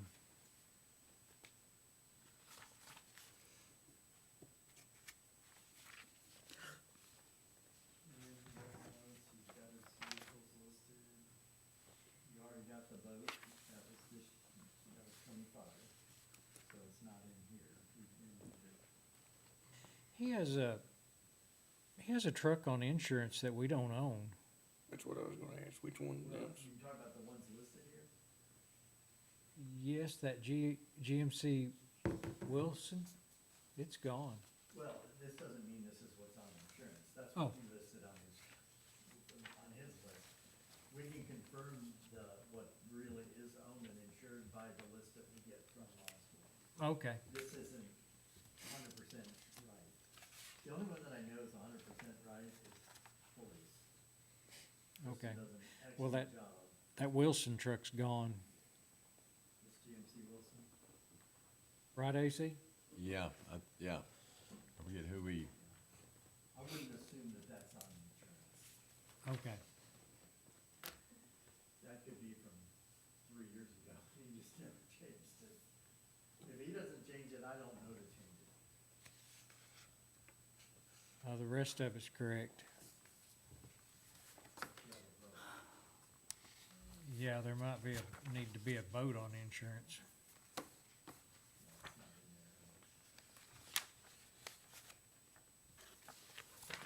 Was he able to trade the boat, that other one in, or anything? What's that? Was he able to trade that other boat in?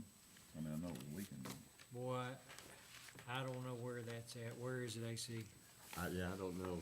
I don't Where think is it was traded in. I think it'll be something that's auctioned or either considered, have the council say we were it's talking about that the other day, but I forgot that trash. he and I never finished our conversation, so I don't know. I mean, we would, Obviously, you we'd can't- have to salvage as a leaking boat that it's, can't. We'll come rescue you, but I don't see a hold your picture of breath. him and Tom fishing out of it. Yeah, And then we kept, I mean, the motor stayed, right? You kept the roof, I assume? the motor is kept. Okay. Yeah. Yeah, the motor's kept. It was just the inflatable pontoon boat that he replaced. We did talk about the hazmat program. It was one of the ones that I had earmarked to be transferred over to city sales and use tax, and he said that's really a contract expense, so the Portsmouth hazmat team can respond. He said he'd hate to have that out because if the tax didn't go through and we lost the tax, he said that still would be a commitment that we are responsible for, and I said, I have news for you. If you don't get the tax, everything that's in Yeah. All right, well, thanks, guys, for all that. Yeah. Oh, hey, Stuart. How much did we knock off? All of it. Well, it was 35% of his salary. That was where it started.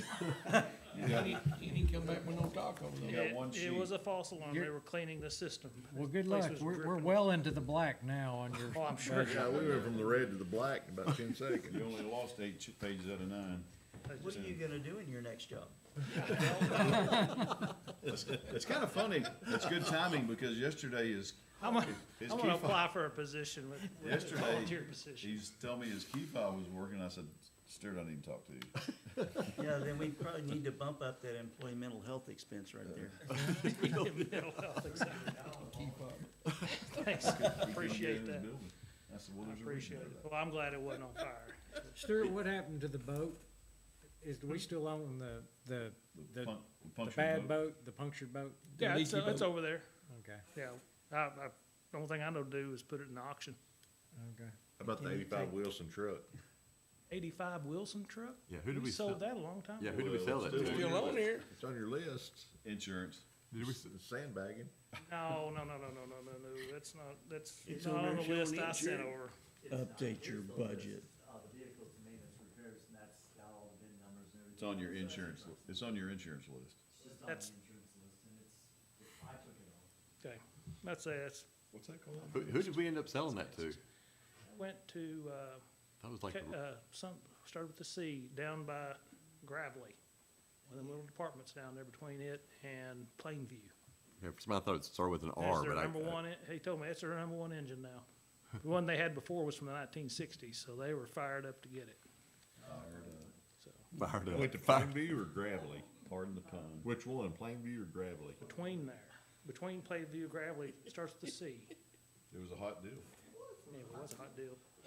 Guys, It was cooking. laugh it up, laugh it up. You have any questions of, I know it's late. We have a lot of questions. Well, you know better than that. As I said, we have a replacement we're going to do on the Cascade. That's the one we got off the grant back in 2009. After 15 years, you have to replace about a $6,000 part on it. And they wouldn't work on it without it being replaced in the future, so that was in the budget. As I said, there's a laptop in there, even though I have a laptop graveyard, I feel like over there. Everywhere else, we kept everything pretty much the same. There is carryover for our fire suppression system. They're not done with that. They are finding that, I don't know if y'all remember the big-ass fan that had to be taken out of the budget? Well, apparently they took all the structure out, but they left it in the plans. So now that they're over there, they're finding that the structure's gone. And so I did put a little bit more in our budget this year because I've already heard enough rumblings from them that I'm probably gonna have to pay for something to be done for them to be able to get up in there and cut the openings. And so, anyway, about that's the only adjustment to it. Here? Yeah, on the outside. Because the plans, the original plans they had to go off of had all that stuff in it, but when someone up here said, we don't need that, cut it out, well, we didn't have as-built plans at the end to show that stuff's out of there. And Rod was even over there looking today at something, he said, yeah, I noticed that all that stuff was gone, that, all that up inside the thing, so anyway. So is that what that 15,000 is for, what you're saying? Okay. Well, we had 10,000 and that's up to 5. And then we've already paid them about $10,000. That's why the main price is lower than what it was. So we've already made our first payment, but right now they're trying to figure out how to get past that. They've already had 2 or 3 people come and look at it, so that tells me they're not getting the price they want. And so, other than that, as I said, the concrete apron, we didn't have to have a new roof. Thank goodness we're just gonna have to have some roof repairs, and then the cascade system. And other than that, everything else is pretty much the same as last year. Instead, the engine will be paid off free and clear. That's gonna be awesome. I will tell you that, if we weren't in the state we were, I'd probably talking to you about replacing engine 2. That's the 2003 model that's out of compliance at Station 2, but let's see how the sales tax. Let's wait till after that to start doing any of that stuff. So would you say that for an engine's life, we get 20 years, or do we say 25 years for an engine's life 20 years is NFPA. in FBA? When ISO comes here, they're gonna say, does your truck meet NFPA? And if you say no, your ISO rating changes. If you say yes, and can show it, then hopefully it'll stay the same. Does your years, is it not consideration of the mileage on the vehicle? So you can have a truck sitting, You can have a brand-new truck Brand new sitting there, truck 20 sitting years there. old, and it's out of compliance. I think that, Wilson that we sold out there, I don't think it had 10,000 miles. About 10,000 miles on It was it. 9,000 something. Rover? Is it Rover? Rover, I'm Rover, sorry, not that's it. C. Yeah, Rover. It was Rover. Because we actually had Rover put on it for them. They got here that said Yeah. Rover Fire Department, and they were fired up. They thought they hit the jackpot. They did. They make a mean hamburger gas station there. But, anyway, that's really all I have for you, gentlemen. That's all that's in there. That's incredible that you know that. That's all that's there, yes. any questions for Chief?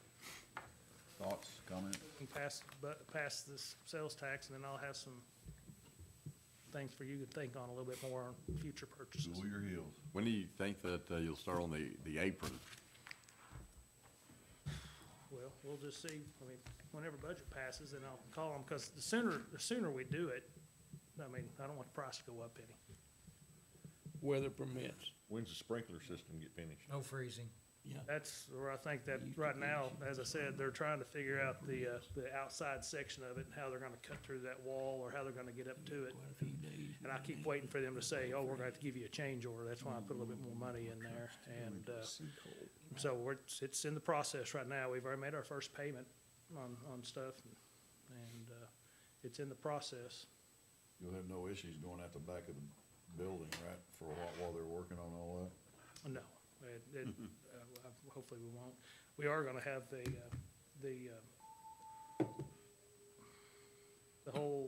fire department connections will be out here right by the hydrant. So I'm glad we were able to put that hydrant there in the past, which, by the way, I noticed we got a new hydrant out here, which is awesome. Because we didn't have one on the corner before. Right. And we had one across the street, but not here on the corner. So that'll make it where we won't block off the highway now if we have to do something Right. here in this building. Other than that, that's it. It's just, I don't wanna say bare bones, but pretty close for my budget. Most time you guys have a lot to talked to me about, but we just, I just didn't put much in there this year. We all want to schedule another, like, a special meeting, try to adopt the budget, or another study session. I guess up to Tom, cause he's got work to do. He's the man with the plan. Well, that's where I was wanting to go back to, general, Chief. when you kind of look at the summary. Okay. So, just for you to ponder, we are, based on what you've heard now, we've got all the budgets. Thank you, Ken. Yeah, you can go. Thanks. Go eat a taco. And you now know the situation of each of the budgets. This is how the general unrestricted fund, it all, for lack of a better term, you got me not wanting to say roll up. But we started at 2.7 million, we took out the 972,000 you guys restricted for water sewer, that has been transferred. So after the transfer, plus the way we ended the year, two departments had deficits, three, well, excuse me, general also. That leaves 947,000. We budgeted a amount at the end of the year at 997. So we were under the million in the first place, and we pretty much came in about 50,000 below that. So that's a negative 5.24%, below the contingency threshold, that amount right there, 947. The contingency threshold that we arbitrarily set was $1 million. When you look at the surpluses created by the general, fire, parks, and planning, it's not enough to offset the amount that is in deficit for the police department and for the animal services. The amount that we would be ending if the budgets all succeeded in meeting where they are now sitting, we would be having an unrestricted general fund amount of 477,000, below $500,000. So that means in order for this to be at least back to the 947, you would have to have the general fund right now come in with a surplus, or increase the other surpluses, or decrease the deficits to the tune of $809,000. Can we possibly get a look at the parks, city sales and use tax That fund? has nothing to do with this. Well, yeah, What do you mean? well, We've moved all of it to city yeah. sales and tax out of it to create the I'm, surplus. here's the question. Okay. Would we want to consider any kind of reallocation of the new sales tax? You can't change that, you're renewing. Well, if we didn't renew and decided to go with a sales tax, I'm just saying that if you had slightly less coming out of parks, going into parks and city sales tax use, and allocated a little bit for the police department, The I tax didn't- document does that. I don't know how, but I'm just saying that it would be great if, That's a new tax. I know, That's a I whole know. new time. You're not doing that right now. Well, This is I too late to understand pay that. to I'm do just, it. I'm just looking at, I'm just saying that if it were not a renewal, if it were a new sales tax issue, then you could reallocate and you wouldn't. If I had a unicorn, No, I'm just, okay, you can, hey, listen. I'm listening. Laugh all you want. I'm not laughing, but Laugh the all you reality is it is a renewal. You said if it's not, Okay. but yeah, in the Well, future. I understand that. I'm just saying that looking at the future, Okay, well, we've already got the plan, we'll tell you about that in the future. There is a plan to, at some point, go after a public safety tax. Right. But we'd rather not But talk we'd about it rather until, Leave that till we get the dust settling on what we have. okay. We already know how to address down the road. We need to get past this year. We need to get past this year and hopefully next year, rebound some of the city sales and use tax that we have, really push for the people to shop and be in the city of Greenwood, generate more income, at least get back to the levels that we currently were. I'd love to see a 3% growth happening in that. But what I'm looking at right now is, yes, we do have a plan for that down the road. I understand understand what you were trying to do with parks. What we've done is we, pardon the pun again, we park all of the city sales and use tax stuff over to city sales and use tax to relieve the pressure on his unrestricted general fund. The one that you should be looking at is the one that's highly underfunded, which is the police. I know That's what I'm your saying. goal was, but, okay, I'm gonna leave it at this. You can ponder what you want, but that, I'm not worried about down the road, I'm worried about now. So what you have is, you have 883,000 as a deficit and 6,100 for the animal services as a deficit, contributing largely to where we stand. So these are the restricted funds, nothing to do with that. I do want to show you one thing, though. There's a new thing here called a contingency fund that we were trying to build. And if we do drop it to $500,000, you'd have to, I'd love to see recovery down the road. And I'm not talking about recovery as a wish that a voter would approve an additional tax. I'm referring to recovery that we know is around the corner. Parks is a perfect example of that. They dropped their city sales and use tax amount that they're comfortable with down to $150,000, 125 to 150. And I'm comfortable with that because they have $150,000 payout for the inclusive park this year and no more. So they're gonna recover $150,000 in 27, excuse me. And in 28, they're not gonna have their loan on their splash pad, which generates another $187,000. So you're looking at almost $300,000 coming back to them from that city sales and use tax. So I see recovery for them, but I don't see recovery for this immediately or anywhere in the near future. So we talked about what's gonna have to potentially be pitched, but we have to do it the correct way. And it is on our minds, it is on our radar. I think the biggest mistake, and everybody knows it now, is when the county lost the vote for the UFAS tax. We should have went after it, because that maintained the same level of tax structure for us, and we could have used it for public safety, and we missed an opportunity. So, Are there any other things that you know about, have discussed, that we kind of need to go looking into the next year and years after? So I got two questions, Tom. One's, can we go to the police department? Are there any open positions that we may potentially save on salaries?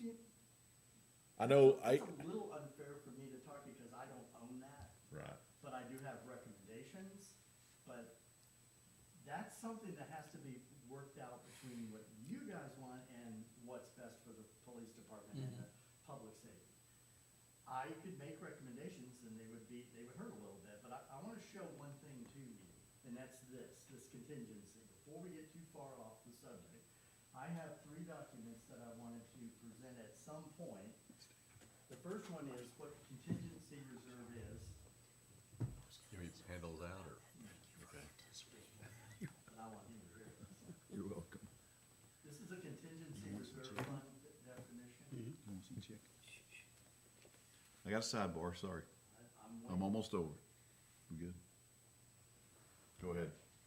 The second one is the AML is asking for the cities to consider really strong recommendation that we create or that we establish an ordinance for establishing a reserve fund. And that came about as a result of what happened in Rogers. And they sent this out and said, you need to follow these models. And so looking at that model, what they're saying for first-class cities is that you can establish what percentage of the operating expenditures that you want to say is your contingency fund balance. And if you fall below that contingency fund in any of the budget years, there's trigger points for what has to happen. And that's built into our fiscal performance policies. So let's just say 20% is what most first-class cities are using as their contingency. If that were the case, the operating departments, this is the operations expenditure budgets for the 6 departments general, planning, police, animal control, fire, and that's fire operations, and parks operations. That is a 5.225 budget for 2026 current, right now. 20% of that would be $1,045,000. That's what and I've been saying $1 million for the last several years. The contingency that we have right now, or the projected general unrestricted fund balance is $477,000, 54% below what that amount would need to be for the contingency, if we've established a contingency. So that means that we have to make up a deficit of $567,000. One of the ways you could do that is say, well, that's 10.86% that we have to go back and say, every department cut your budget by 10.86%. Now, whether you do that line item, which is not reasonable because there's some that are uncontrollable, like insurances, or what you could do is you could say, your bottom line is cut by that. You make it work in there. And if you did that at 567, general would be cut by 132,000, 29,000 for planning, $250,000 for police, 10,000 for animal control, 72,000 for the fire department, and 63,000 for the parks department. That generates the amount of money that you would need in order to come back here. Now, I'm not saying you need to do this, I'm just illustrating to you something that you can do. Or you could say, we're not punishing the departments that are contributing a surplus back to the general fund, relieving the pressure. We're gonna only focus on the accounts that are providing deficits, and you could say, they have to make that up to some degree, whatever your tolerance level is and your acceptance of the contingency fund risk. But there's several ways you can look at it. The reason I did not include water sewer is because they're funding themselves with their rates, and in that rate structure is already a contingency fund being built in. Street department is funded by their own money. I told you it was coming from the turnbacks mostly, as well as property taxes, as well as the city sales and use tax. So their deficit, or their contingency fund rather, would be around $250,000. $1,000,001 for the water sewer collectively. That's only based on their operating expenditures. So something to think about. I mean, I know that if you go back to the police budget, I mean, they mentioned that the cars that they're looking to trade in, they have 94,000 miles on it. I don't know if mileage is a magic number, but if it's something to do with the fact that the car's breaking down or it needs to be traded in, I mean, I don't know how many miles you drive on those cars, but as far as the police is concerned, we'll go to their, right here. And that's right now, that's about $100,000 right there in the cars. That was a little more than you were asking for them to contribute. What was their figure? About $250,000. Oh, okay. But that's Less than $100,000 right there. Right. If they could repair those cars and then not have to trade them in until next year. I know, I talked to Chief about that a little bit. I know that the mileage is certainly an issue, but it's also on a police car, it's the idling time. Yep. Because even though it's not driving down the road, as far as I know, they leave them idling. And that's bad on the engine. And that's just, Yeah. right. I'm not saying it's past the prime, but I'm just saying that has to be taken into consideration. Well, I know at times you just have accidents where they're totaled, of course, that already, again, I guess we have insurance to cover that expense, but. Right. But I think, this is to me, we're in an exceptional year because we've always been blessed with sales tax going up. This is kind of the first year that I know of that sales tax has gone, down and stuff. And I think, unusual times call for unusual, things that we need to do and stuff. So the magic number's 10.8%.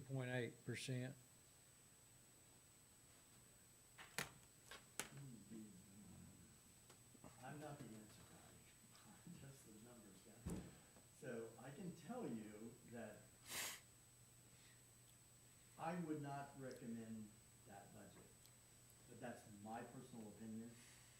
You guys are in control of this, and if you want to accept that risk and you want to accept that balance, saying we hit that budget, and if you'll look here, you'll see that you budgeted, it was 160 or 860 or 890, somewhere in there in the police department. They came darn close to hitting it. They actually told you that if you approve that budget, they're gonna spend that money, and they do.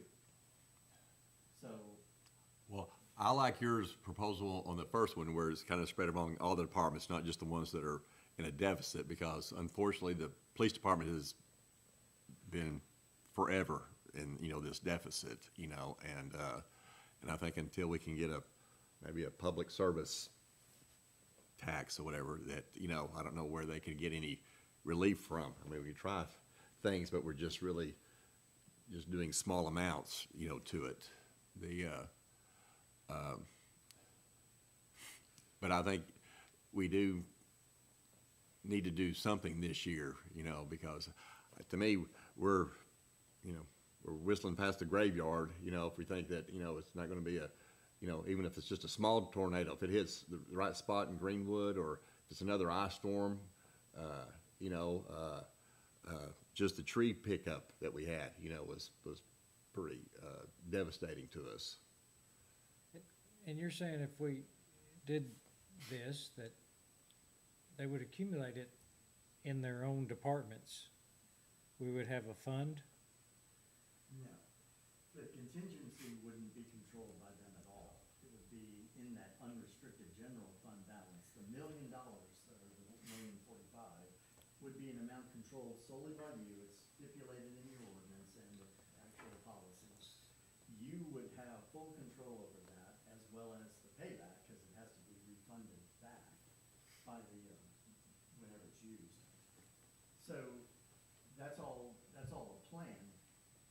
We know that the comfort level we have is $1 million. Now, if you want to lower that comfort level to anything, 750,000, $750,000, we're still needing to make up about 25% more in order to be at that $750,000. So it's got to come from somewhere. And if you're saying, no, I think we're good this year, we'll worry about it next year because it's going to correct itself, then I want to show you that we've never submitted since I've been here. I've shown you this. It's on the screen right now. This number, this number, this number, those are all deficit budgets for those departments' operations. Same thing here, 400, 300. This is an anomaly because of ARPA. So I can tell you that was negative because of the, if you take out ARPA surplus for that. But let's go to the last 3 years, 24, 25, and now, all deficit, deficit, deficit. So we've had a balanced budget, but it's always because we've been robbing from our surplus. That's right. Been robbing from your unrestricted general fund. Man, I wouldn't say robbing, you've been using that money down. And you're at a point where you can't keep doing that.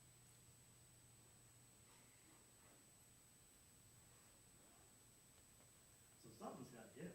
Well, I'm in favor of, again, this has been an unprecedented year, and, it's almost kind of like to say, we need to just rip off the bandage, and I think we need to do some sort of percent. I don't know if we need to go all the way to 10%, or 11%, what you're showing, but I think we certainly need to do something and just say, every department, you need to go back and sharpen your pencil again, and just see, because I think we, do need to have a contingency reserve. And I know, I'm a guilty person up there because I have approved this budget, every year that I've been in here, robbing from, again, taking from the surplus,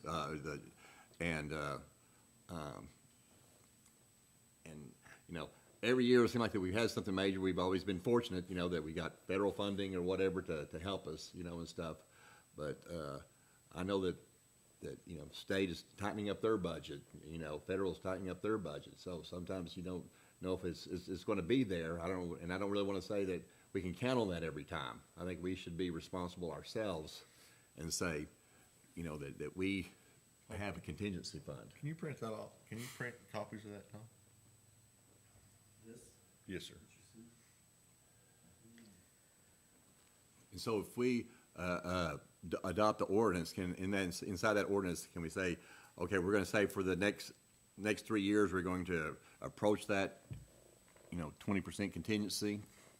well, I think you should, when I present it to you formally, you should review it, give it due consideration. It is something that would be 3 months down the road in order to be able to implement it. You could do it quicker if you wanted to, but I have suggested targets in there. That's purely a suggestion. You guys can modify it however you want. Do you have in the ordinance, you're talking about setting triggers for these things happen? You already have that? I have the triggers already established. Do you have them up there where you can show us? Okay. Make sure you run that thing through the codification committee. Oh, yeah, the ordinance, well, it's really just an ordinance that was suggested by Ann Reynolds. Right. Pretty sure, all I did was change it to Greenwood.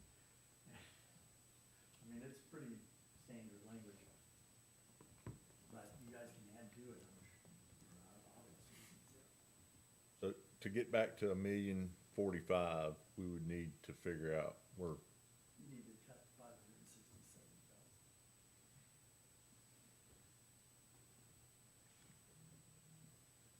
Which would be And you don't basically, have to. right, which would be 11%, or say 10.8% reduction across each.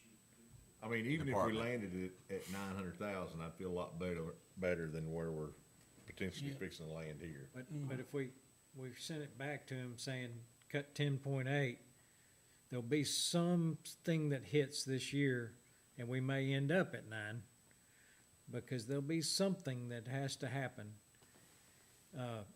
You know, maybe Brad cut out one car, and he'd have to cut out more than that. But, you know, something's gonna get tore up, something's gonna get where we have to, but at least we could start out with the target of trying to make it. Along with what you're just saying, if we don't do that and we do come down to the 400,000 and that one thing happens, we don't have the money. Yeah. Right. Yeah. Then the water's lipping up over the boat. over the Right. side. Right. I'd have a little, I mean, if we could settle at 900,000, I mean, we wouldn't have to cut out all 567,000. If we could cut out 400,000, it would still make me feel better than, Okay, while you guys you're gone next week, right?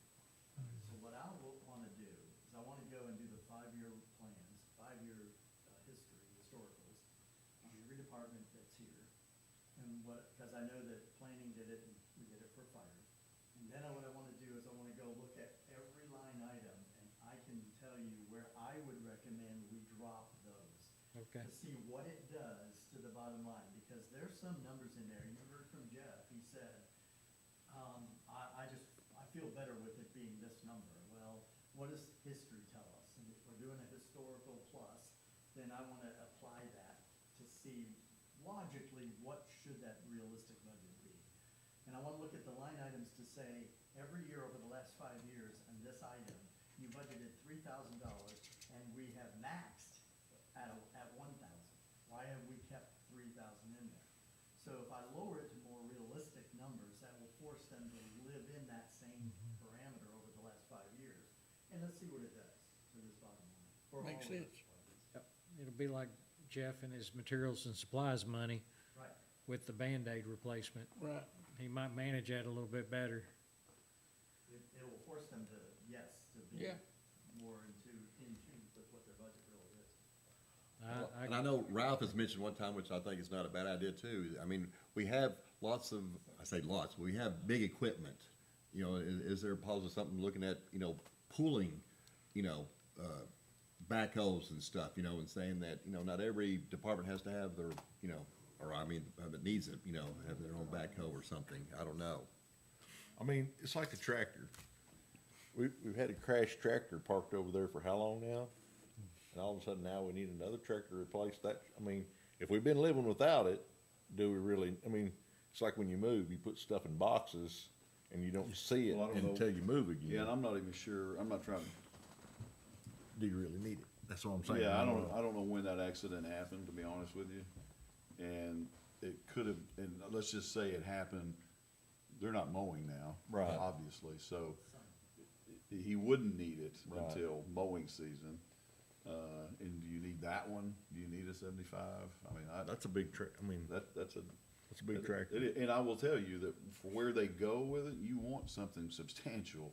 Yeah. You need the right thing, or you're gonna get somebody hurt. But does it need to be that? I mean, a bat wing, I mean, it takes It's a pretty good PTO Right. to operate a bat wing, I get it, but Right. the bigger the tractor you get, the taller you get. Yeah. And the taller you get, the more top heavy Right. you get. Okay, can I? Yeah, you're all over. So, And I'm sure that's an air con, Something though, that's capital items, and those are under the city sales and Right. use tax. Right. That's also street, and it doesn't impact this. right, You're talking about I'm operating. talking about operating for those 6 departments, that's where we're hurting. We're hurting in parks operations, we're hurting in, fire department operations, general, planning, police, and ambulance. Those are the only departments that I'm gonna go back and do this review on to see if I can get this number, this 477, up closer to the, 7, even 750,000 to $1 million would be a lot better. Yeah. And then we start focusing on generating the contingency reserve going forward and really holding them accountable to that budget during the year. So that they just can't willy-nilly go over it. Tom, can you go to planning? The actual department? Yes, sir.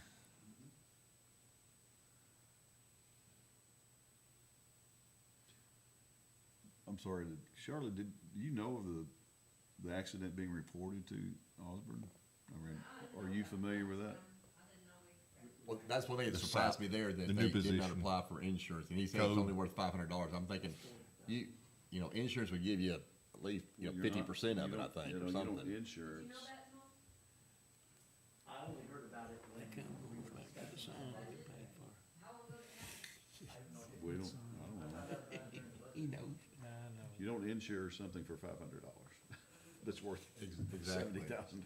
So I know we've had this discussion already, but to me, I mean, with having this part-time person here in the office from May 23rd to August 11th, I mean, that's peak of mowing season. Code enforcement, I mean, I know they can do other things, and I agree. I mean, at some point, I would like to get that person. But in the current climate, to me, that's where we could save $40,000. If this person here, this part-time receptionist could. Handle a lot of those Top- complaints about. That's right. Answer the phones, send bills, put stamps on envelopes, whatever. This to me seems like the perfect job for this person Excellent. to fill this need temporarily. Again, I agree, at some point, I would like to see this person. I do think that having this person has value, but given where we're at today, with trying to find 500 and some odd thousand, this seems like a good place to start. I will take that under consideration. I agree. And I will let you work my magic on the other stuff, where when I look at what they're submitting, I'm going, that looks like a pad to me. And I can historically prove it. So what I'd like to do is go back to the drawing board next week while we're in the lull, and then come back to you with my recommendations for each of the departments, and then get buy-in from the directors. I think that sounds great, Tom. Sounds good, Tom. Good idea, Tom. Have one every now and then. I hope you got more than one this time. Tap it out. So that'll help us, at least give us a roadmap. I agree with your assessment on the code enforcement.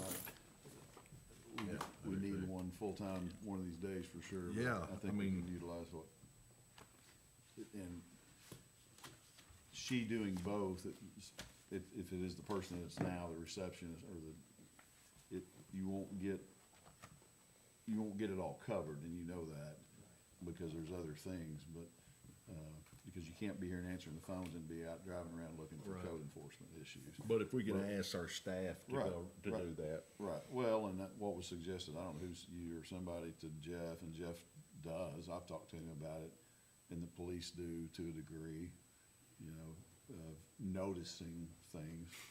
I mean, I drove around today, Danielle and I went to lunch, and then we went out to Westwood to look at a drainage issue, or complaint.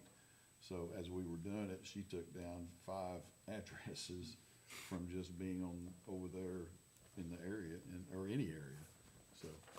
Yeah, you're right, that's 40 grand. So let's try to set a date, I guess, Yeah. tentatively. Yeah. That's what they're looking at it. Well, we got till January 31st at midnight, so. Next week isn't good. No, several are gone next week. So we have to go in somewhere the week of the 19th through the 23rd. Well, the 19th is a holiday, so. Yeah. I'm gonna tell you, the convocation, parks, and planning meetings are all on the 20th. That's a bad day. So the 21st, 22nd? 22nd? I'm good with the 22nd. If I come back with a viable, a reasonable number between that time, I don't think you'll have a problem in just approving it as a voting meeting.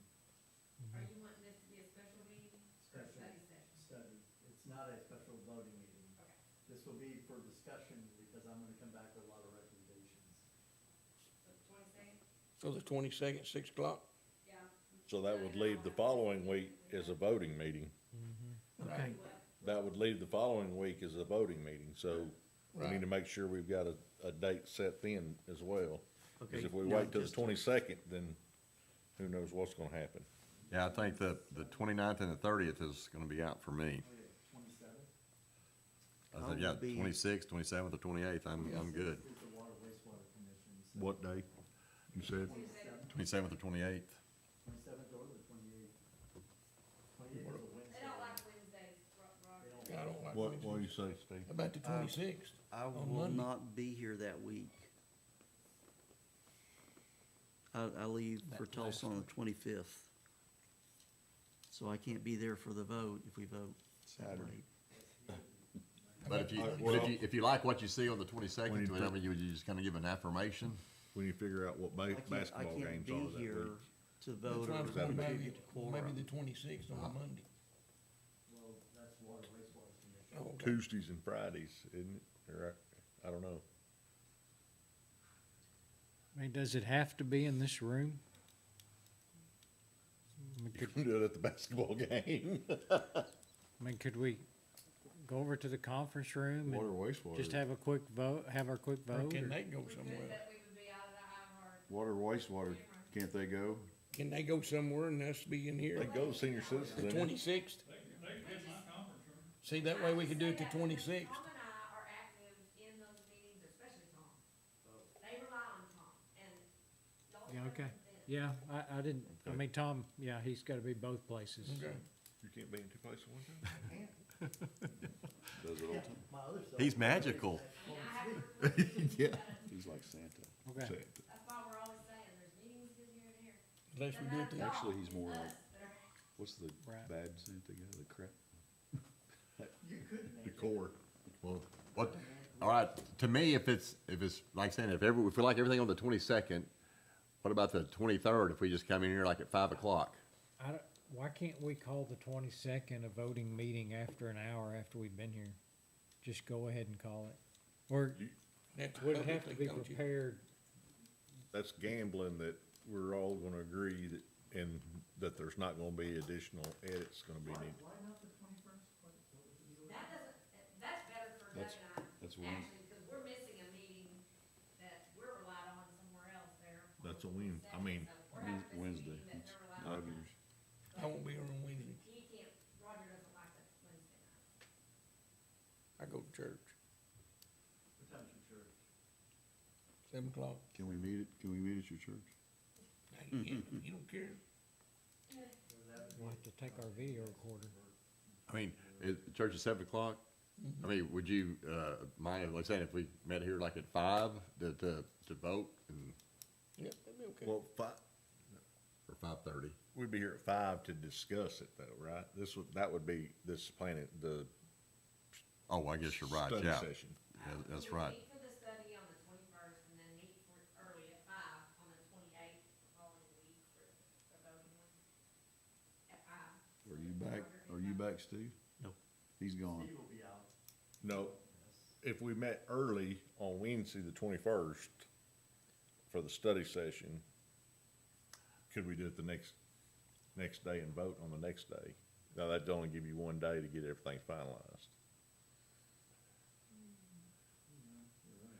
Well, I don't let's think just meet that on the the, 22nd then, for the study session. yeah, because I think it's gonna be involved.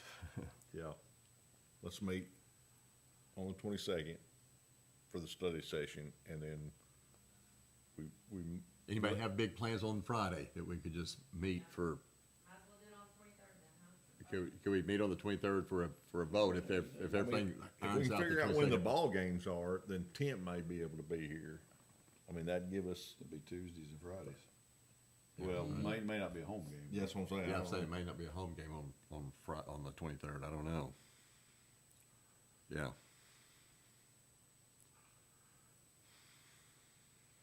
We may need to vote the following week on the 28th. Well, I say, to me, we have the, And in that case, we could do it early, just to vote. Right. But he's gone. You want to just meet No, on the that- 22nd and figure out. well, if it's a, No, he would be. oh, okay. But I'd be here early and then go.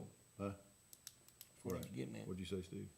I said, I won't be here, but if you've got quorum, I'm sure I'll be on the same page as everybody with, About after the initial. For voting? Yes, because you would already know Yeah, Right, what did on you, the 22nd. yeah. cause we shouldn't be in We here that would long be with the vote. pretty close in agreement on the 22nd, when we leave, Yeah. what's fixing to happen. So it would just be. Technically, you're gonna leave on the 23rd. Cause you're gonna be here Yeah, past midnight. I'm joking. come on now. So let's do the 22nd at 6. We do Yeah. that? Sounds good to me, Sounds good to me. for this work study, Yep. study session. And then like saying, then we can either shoot for the 26th, 27th, or 28th, you know, and for the voting. Schedule that one on the 22nd. Because even if we do the Monday on the 26th, as long as we do it like at 5:30 or something, so that Tom and you can be in both places, whatever. Yeah. We could basically, set it after, like you said, after that Yep. Thursday night. Yeah. If we need to be flexible and do it early, That way we can do it early or whatever. I'll just not schedule it. We'll just wait till. That's good with you, Tom?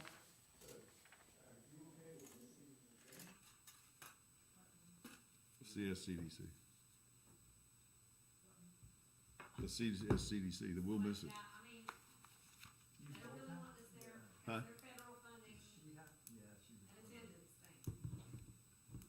You said the 22nd is a bad for y'all? It's not great. We Okay. both of us serve on the board, and they are federally funded if your board is there. So, now, Their attendance It- level is what they're concerned So what about the 21st? but that, let's see. well, that's the. But we may have to still do it the 21st, though. I mean, we just may have to, you know, and you can leave it, you know, I mean, we can start as early as 5:30 if you want, you know, and then if you need to leave, Roger. We can start at 5. And then you could stay as long as you need to before leaving, and Yeah, he would probably be here. Well, unless there's on not on On the Wednesday. 21st. The- Terry, a Wednesday, yeah. I mean, Tim yeah, should be I here. can't speak for him, but there's no ball game. Right, there shouldn't be no ball games, what I was going by. So it's no different than what we have right now.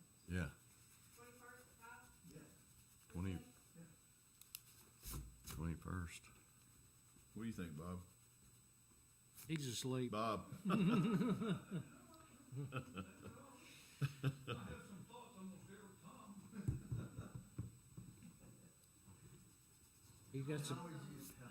he's got some budget cuts. Yeah. Okay, we'll take that $5,000 and use it, spread it out in the budget, and that'll take care of it. Did you just say what I did? No, I said, I know where I can get $24,000. 24,000. I have starred in the movie y'all are making. I know where you're at. All right, so 21st, study session, 5 p.m. Five PM. All right. Ready? Good? Motion to adjourn. I know it's not official. We're gonna do it anyway. Motion to adjourn. But then that way, We're then we done. can do whatever on the 21st, after the 21st. Right. Thank you, Charlotte. Yeah, 'cause I can leave by 6:15 or so. Get that. Thank you.